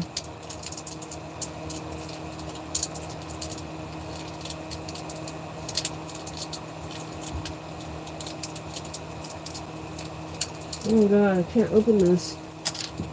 Where's my scissors? Damn lady nails.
Alright. I'm done ranting for the rest of the fucking week.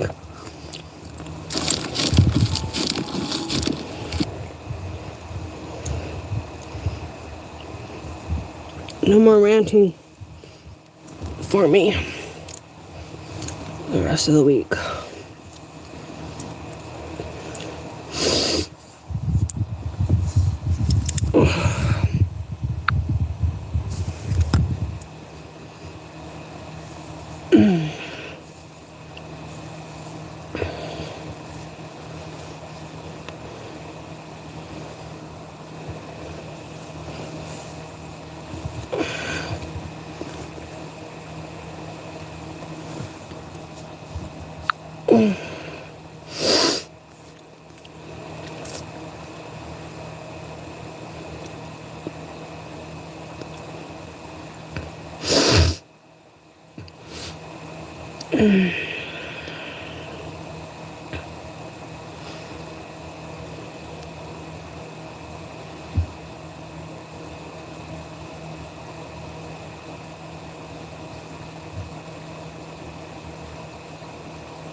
Where are we at? 2 hours.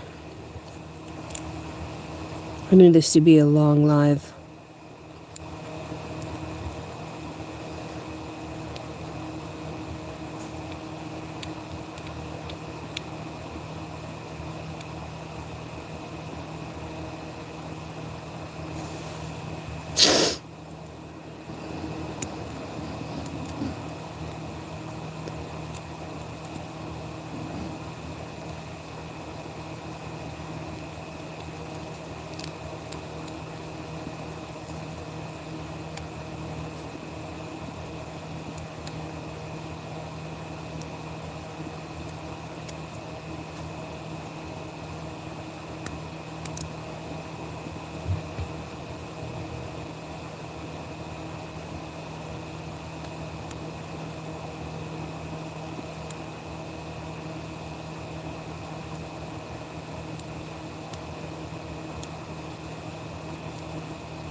The owl.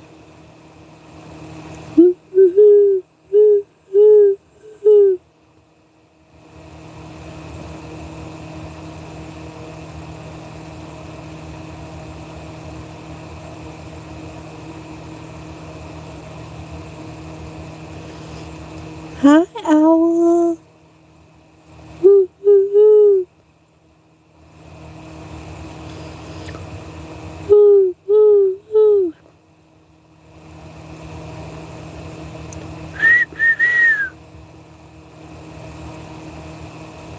Hi, owl.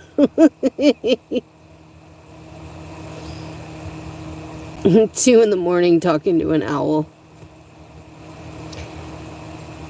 Hi, Ollie. Hi, pretty.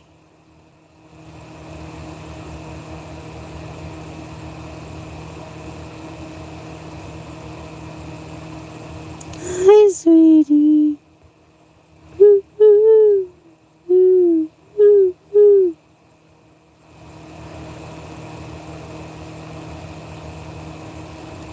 What am I saying? I don't know. How are you?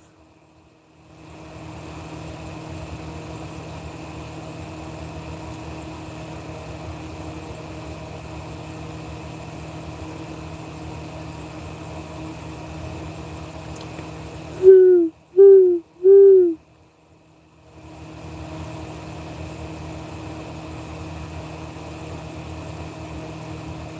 Let's see if he does it again.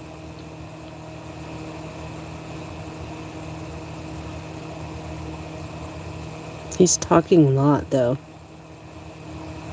He's doing it again. Woo, woo.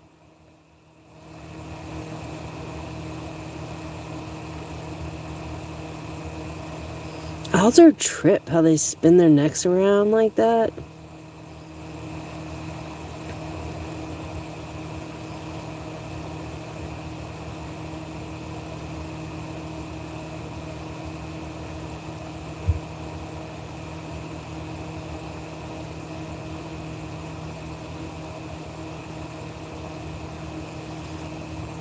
Woo, woo, woo.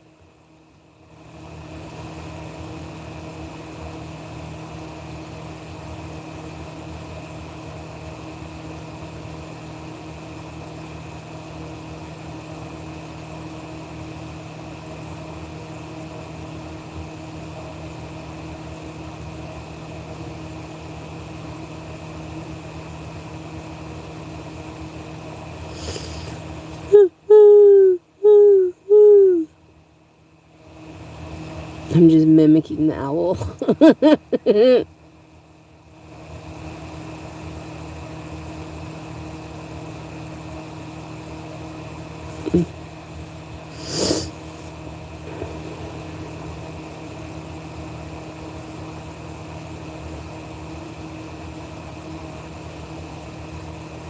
Owls are so talkative.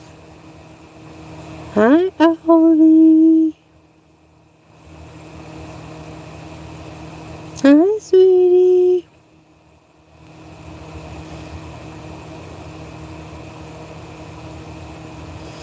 That's what I love in the middle of the night. You're just like literally. He's so cute. He's so cute.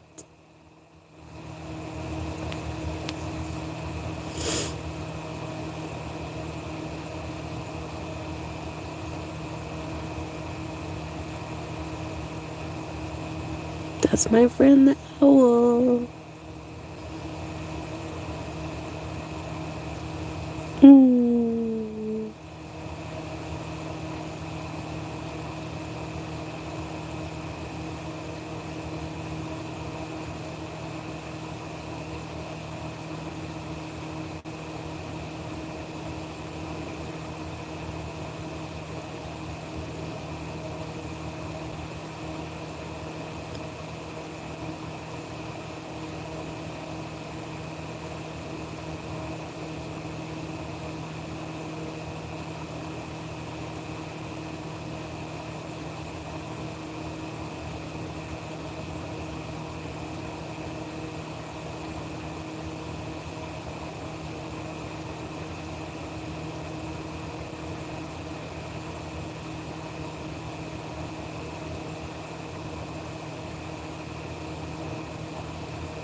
He's gone, the owl. I don't hear him. He's hunting. I bet he's looking for mice.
Through the tunnel.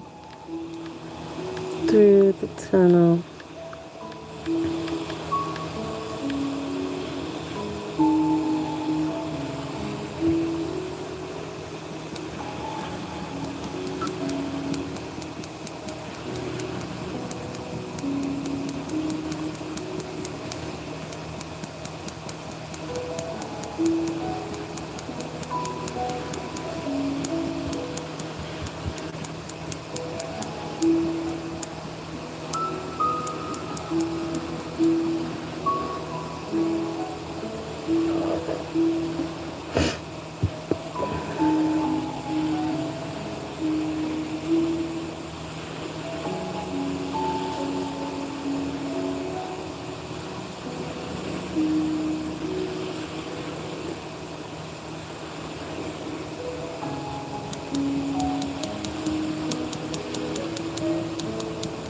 He's very noisy.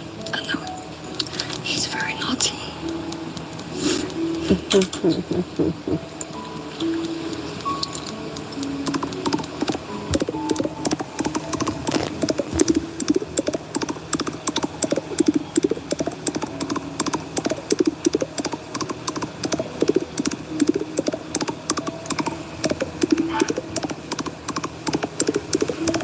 See that? He blocks out every noise. But they make a noise all the time. Trying to get these 3,000 hours in, man. Hours and hours of live.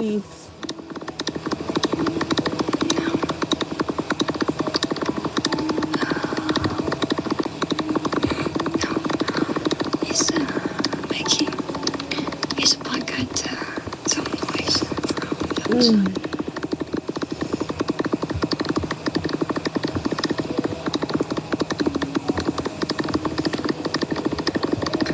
Thank you.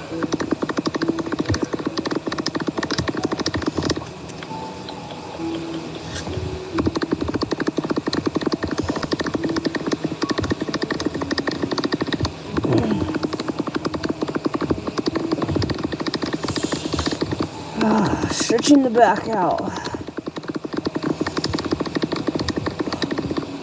Oh.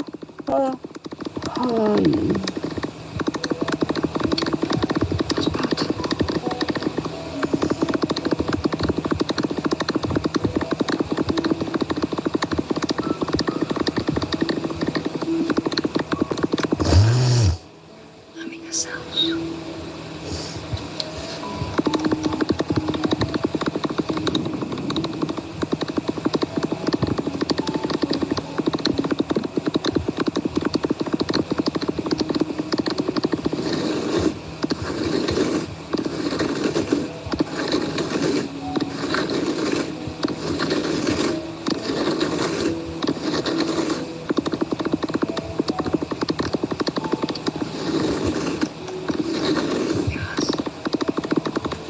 That's a secret.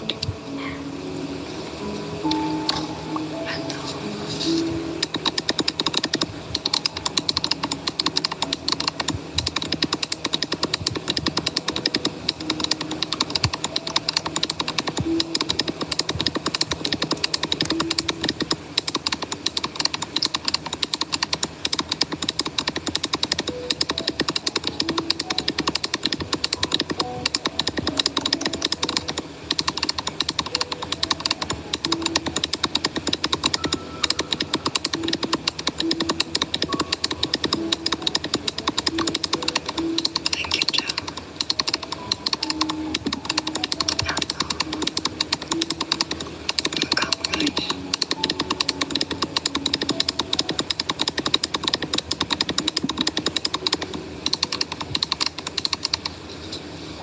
Let me show you guys some pictures of Jerry. Oh, he's so adorable. This is my Jerry.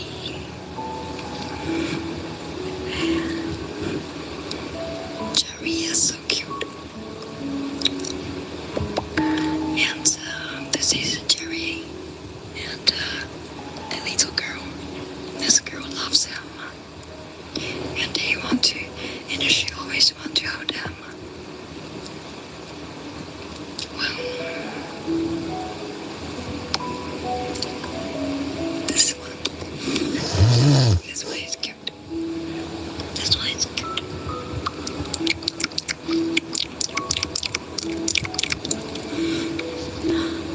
Kelly. Hello guys. Now, I've been there.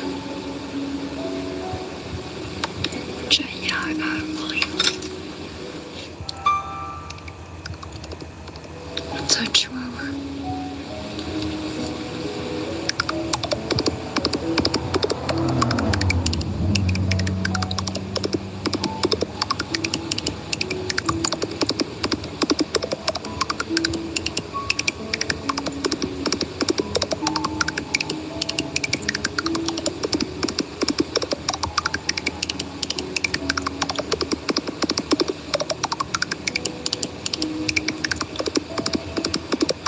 Yes.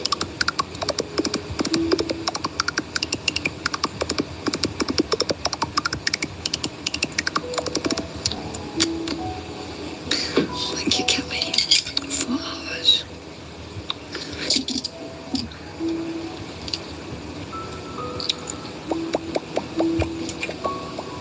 Thank you, Kelly.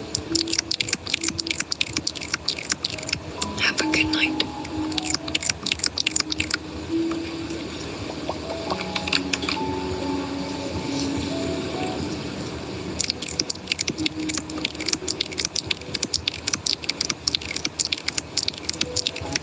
Like 2 hours ago.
dog.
Insomnia, like anxiety.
the fuck, dude? What the fuck, dude?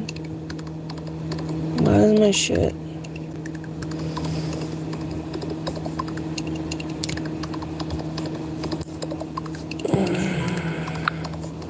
Fuck out of here, Priscilla.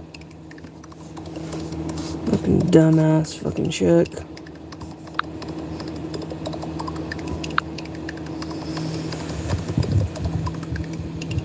Fucking little hater bitch. Go hit on your own channel. You fucking kook. What the fuck? What the fuck? What the fuck? I'm trying to monetize. That's what the fuck, Priscilla. Get the fuck out of here, Priscilla.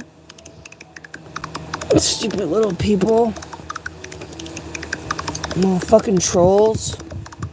Bunch of fucking trolls hating on me because I'm trying to monetize my channel. You have nothing better to do at fucking 3 a.m. in the morning but hate on people trying to get their hours in. Yeah, what the fuck? You try to fucking do this shit around the clock and hit your 3,000 hours. The fuck out of here, Priscilla. Santos. Pull that shit again, you're gonna get blocked for real. Thank you for the channel. Stupid fucking people trying to interrupt my fucking live. Thank you, Karen. Wow. Thank you, Jeffrey. What the fuck, Priscilla? Let's do this. Nobody needs you here, Priscilla. I will tap some sugar. Nobody gives a fuck about you here, Priscilla. Thank you, Tricky Bugs. Mean ass bitch. Thank you. Come back, I dare you. Come back. You timed out for 24 hours. Come back. Thank you, Jeffrey. Pull your shit again. See what happens. Tricky Bugs. You trying to get my live ended? It doesn't work like that, you dumb bitch. Go fucking do something more productive than hate on people that are trying to make a damn fucking progress move in life. You fucking bitch.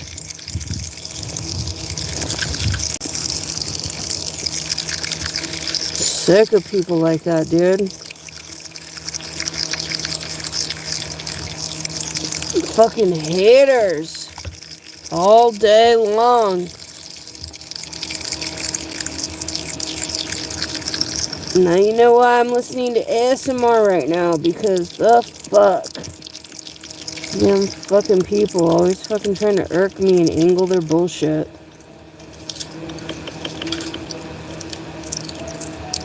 Anyways.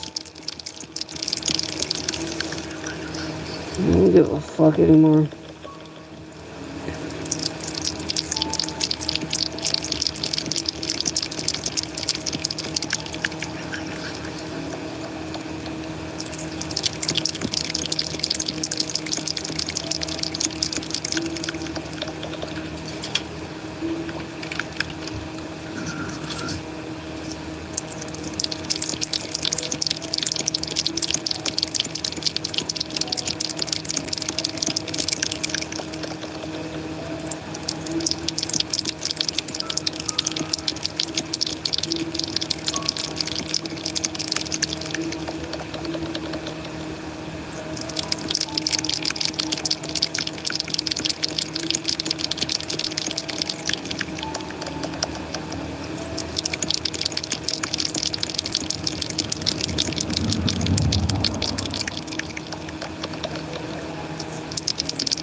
You know how hard it is to try to go to sleep with the damn fucking selfie light in your face?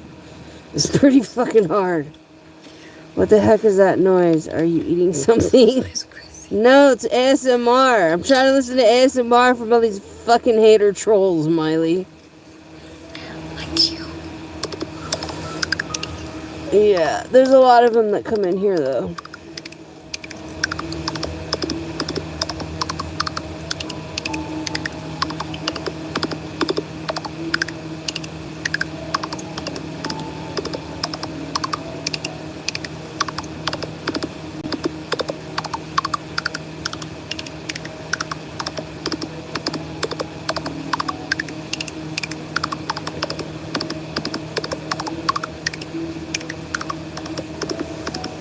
It's getting warmer here.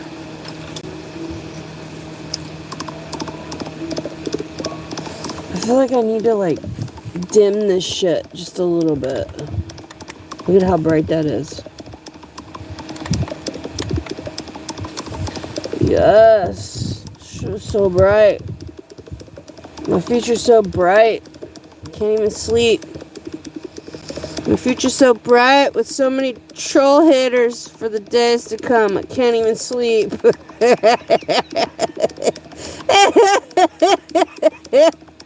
My future's so bright from all them troll haters. I can't even sleep. Fuck. What's a girl gotta do to get monetized on YouTube? Fucking sleep lives. Damn.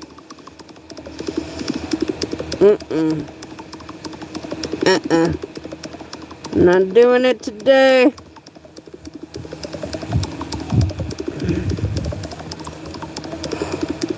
Oh, yeah.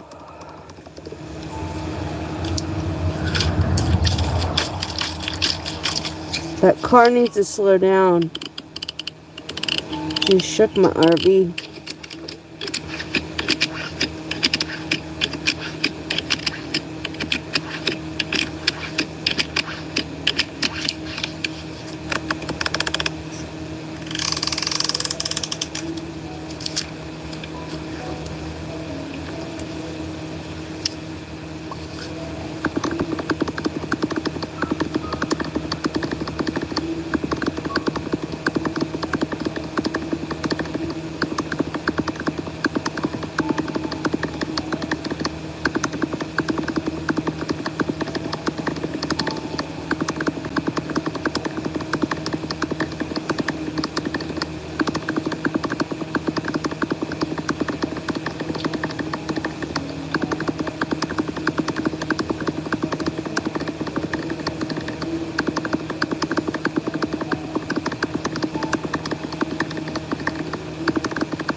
That's so real.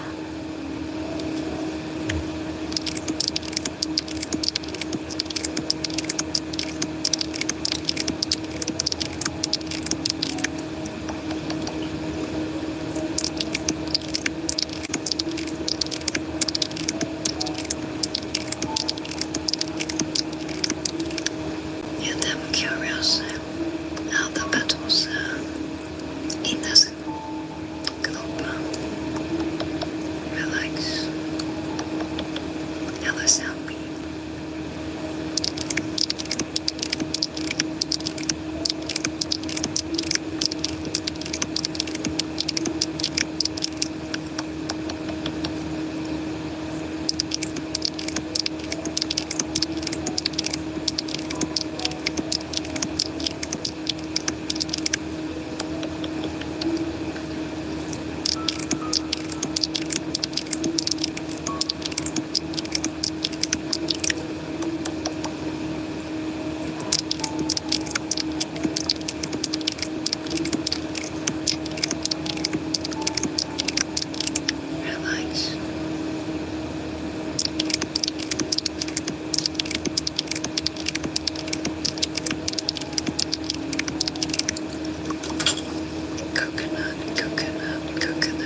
Watching YouTube.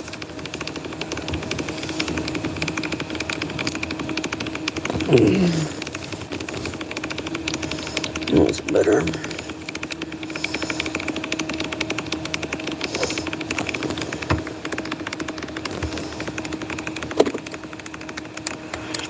Yes.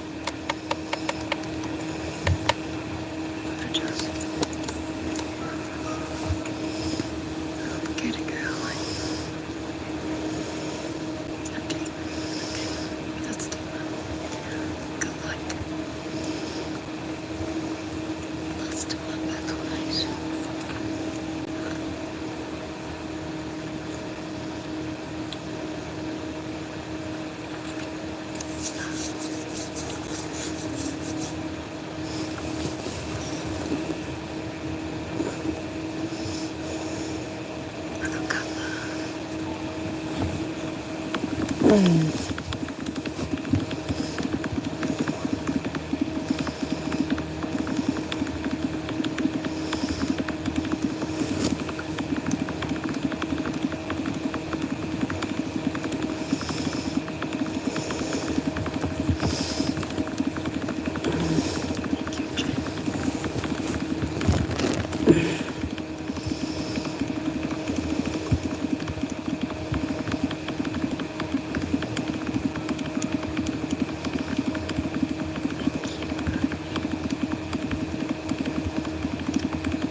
something that like smart beer.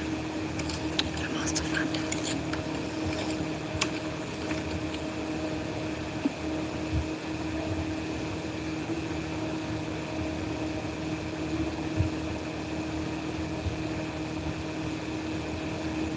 I must have my smart beer. Oh my god.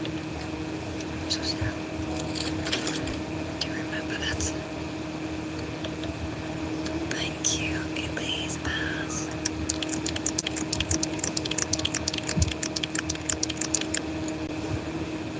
Thank you.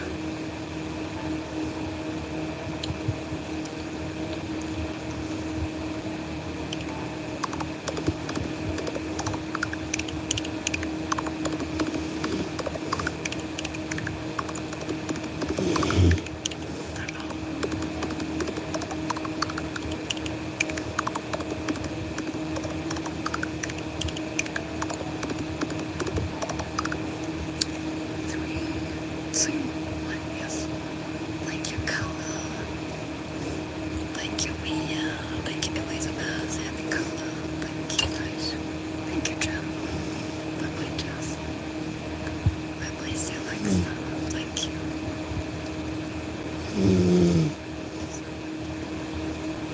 Oh my god. I didn't mute that girl. But so I didn't hear her sound.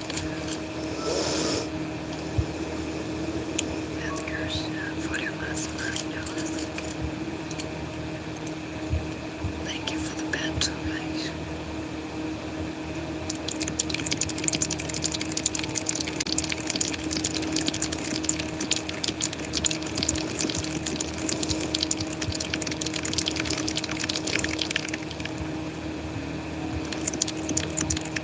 Have a good day, Elizabeth. I had to work.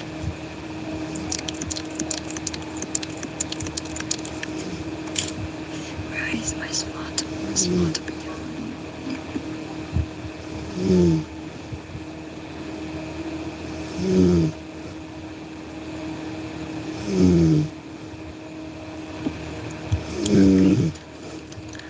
I find it?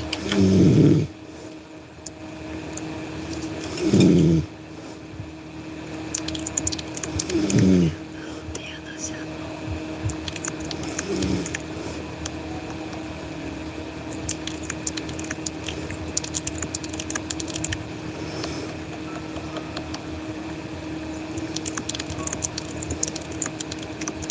Yeah, that's the dance.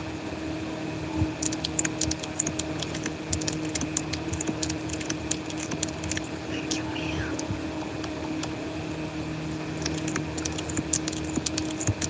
Have a face.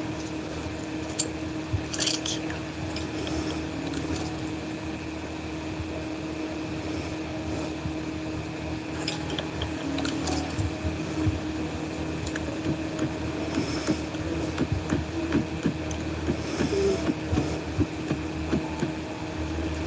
Thank you, face.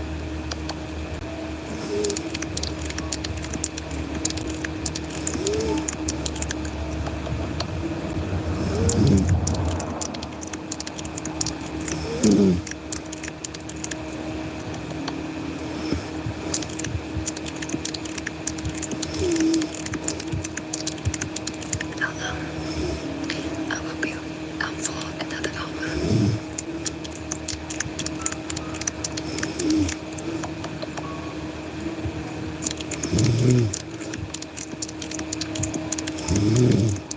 Relax.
And Brenda. Did you play golf tonight?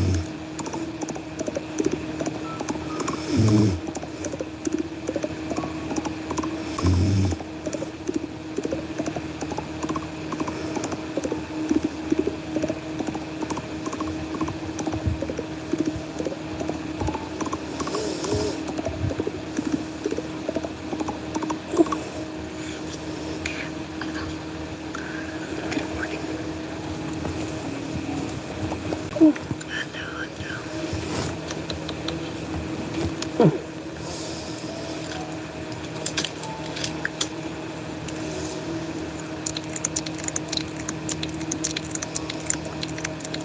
Thank you.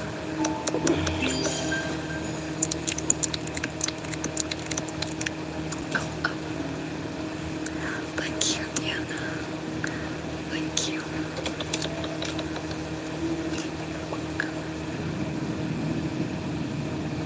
Thank you, Diana. Hassan. I tried to sleep or wake up. You know what? I fall asleep at 8 a.m. to playing in the morning.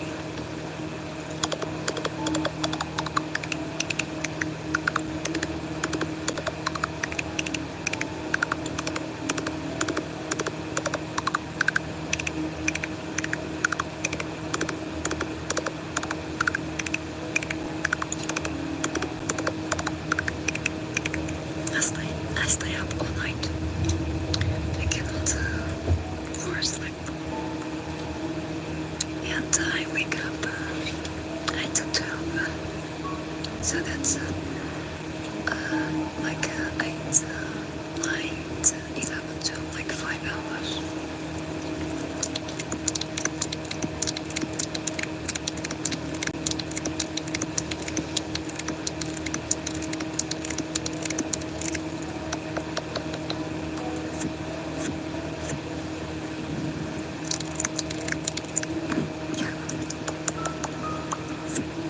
Yeah, that's it.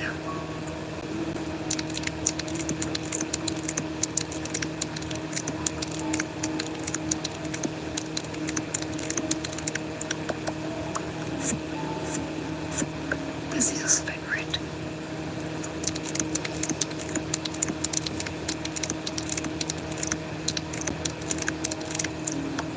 Okay. Too many people like this.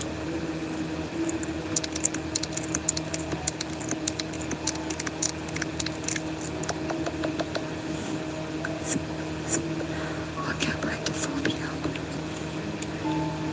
It's now sleep.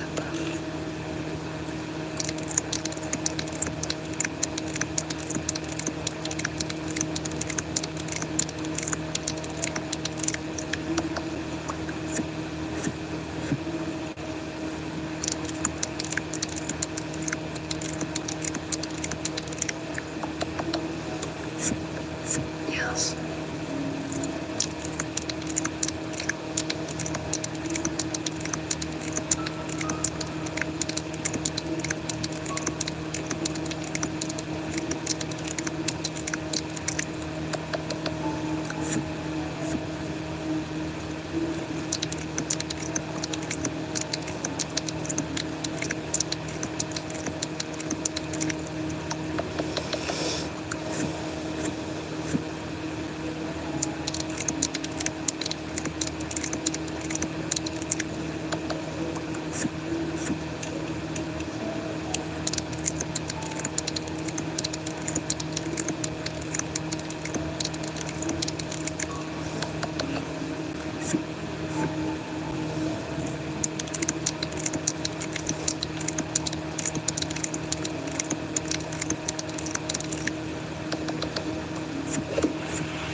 Thank you. Hello, Christy. Hello.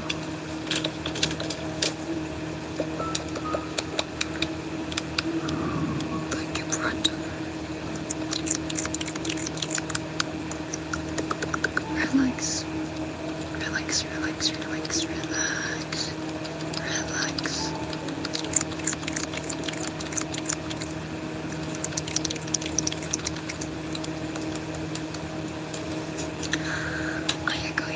Are you ready for work, Brandon? Right.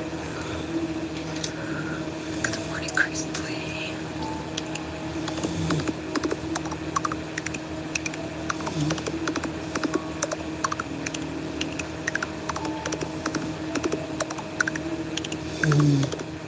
Already? Okay.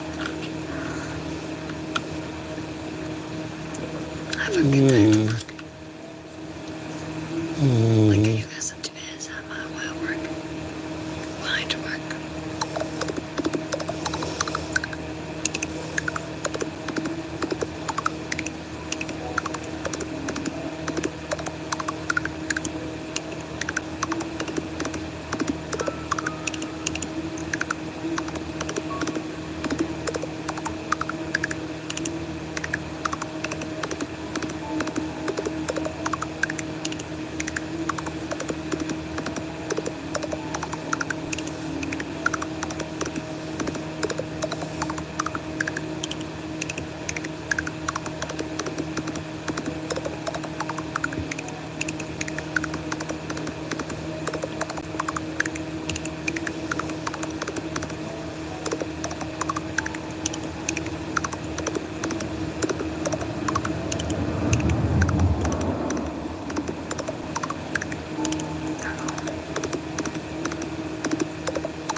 I need to do a test.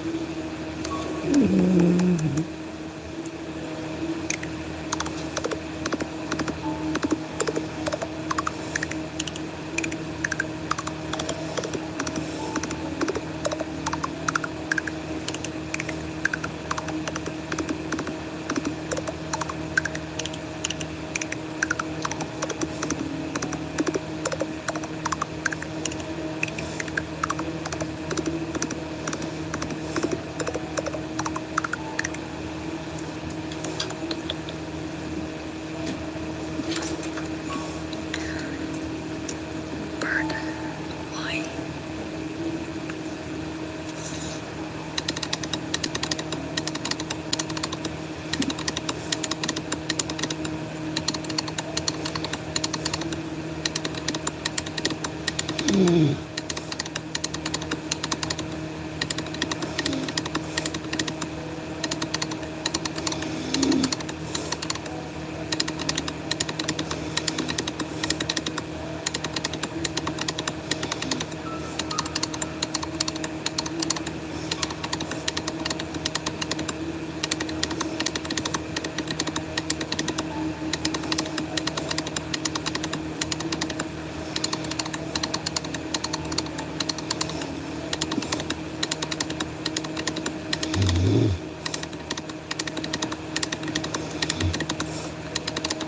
Thank you for tapping.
So sweet.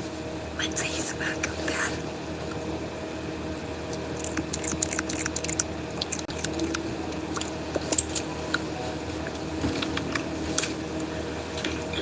Thank you, Brenda.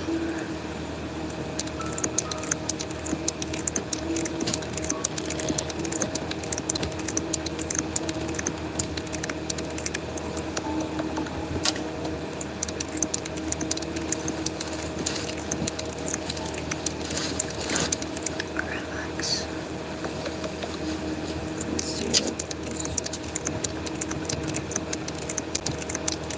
Relax.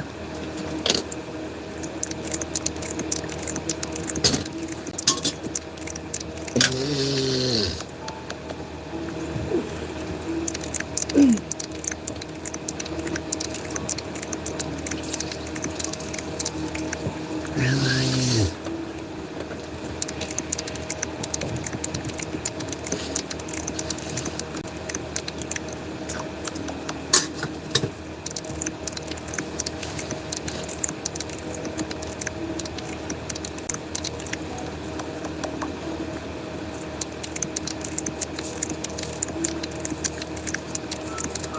Relax.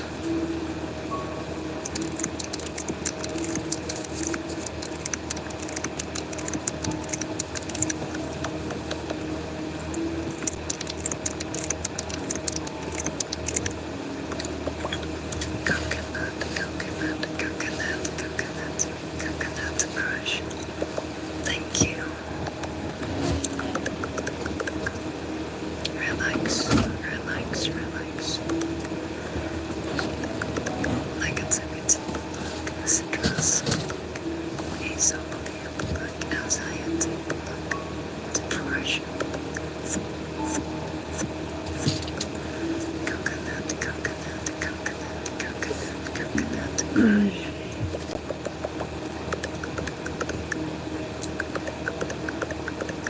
Relax. Relax, relax. Like a ticket, citrus. Insomnia, anxiety, depression. That's okay.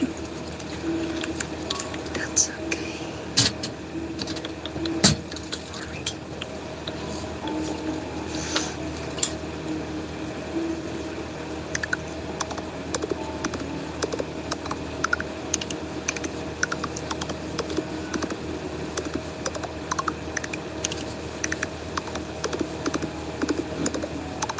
What's that?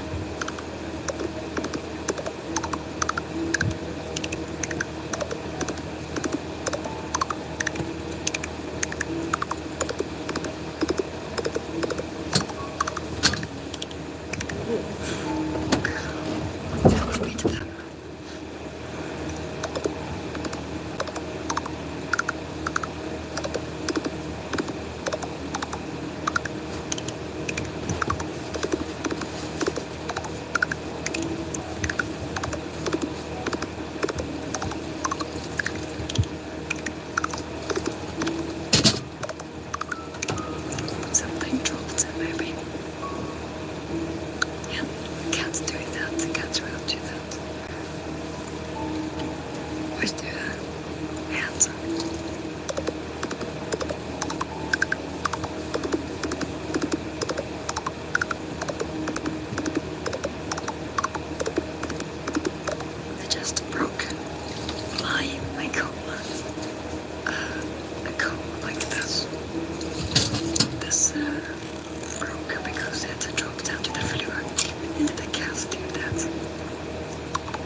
ran down the floor, jumped from somewhere high.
watch them soft and like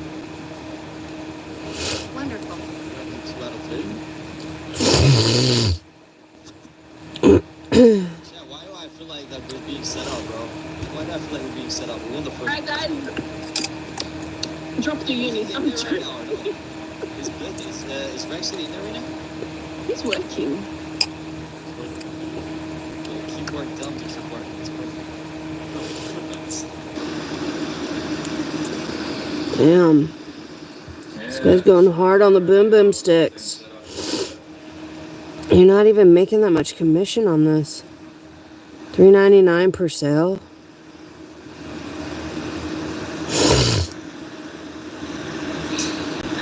Number 2.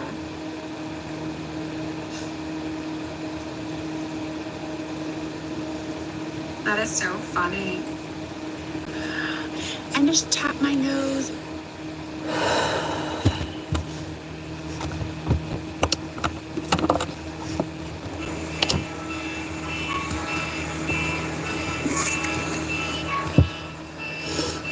Question, right?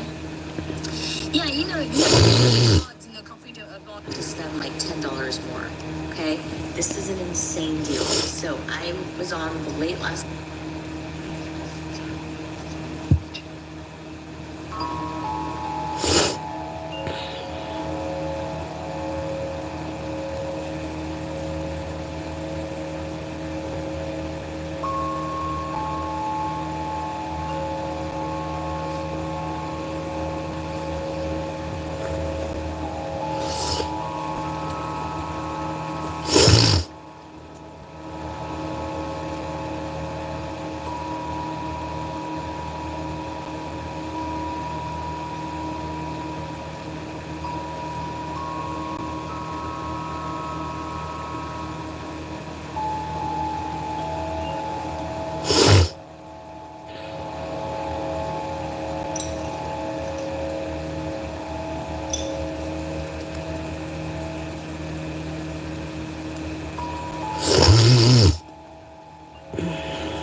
This one is gorgeous. The notes in it are blackcurrant fig.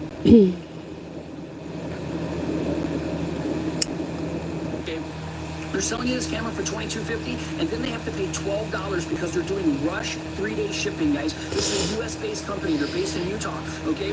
Now, how can they stay in business by only having a $10 left at the end of the day? They still have to have it manufactured, my friends. It doesn't make sense. That's why this price to everybody. It's a video. We have sold hundreds of these already this morning. Along did to me and how I For $34.99, guys. Washing your stairs, your walls, your floors, anything that you guys looking to clean, you'll be able to do so directly from a bucket of water. 600 PSI, 45 minutes on a 48-volt battery, guys. You get that nice clean pressure to wash anything it is at your choice, guys. And you guys are going to be able to do so, once again, directly from a bucket of water. So you'll be able to wash brick walls, right? Concrete steps, brick walls. You guys be able to use it on bathroom tiles, front yard tiles. You guys can use it on your marble tiles, your concrete steps, your wooden patios, your cars, your tires, your rims. You guys be able to cover it all up in foam and soap. And power wash them, guys. And right now, like I said, It's a viral deal. You guys are getting them for $34.99 with free shipping. The shipping is alone $8 to $10. You guys are getting that for free. It's shipping from California. Fully portable, folks. Literally working from a bucket of water. So if you guys haven't got a chance to grab these guys, $34.99. Only the first 50 customers, guys, are getting that price, okay? Only the first 50 customers are getting it for $34.99. After that, it's going back to $60. Tax and shipping is going to make it $70.75. You guys are getting it for $34.99. The first 50 customers, first 50 orders, guys. It's an amazing summer deal. There's 225 people watching this. Concrete steps, wooden patios. You guys looking to clean and wash anything, you'll be able to do so. Get it in the cracks, the crevices of your bathroom tiles. You're going to be able to fully power wash it all directly out, folks, directly from a bucket of water. No backyards, driveways, extension cords, hoses, or pipelines. This is fully portable, guys. And you guys are getting it for $34.99, which is the lowest price you guys will ever find a portable pressure washer. And now this pressure washer kit is coming with 2 batteries, a real storage case, not a brown paper box. In their athletic department. Bottle opener. It also has this little like fish scaler type thing. I use it for. Damn, dude. TikTok just wants me to buy. Buy all the products in the TikTok shop.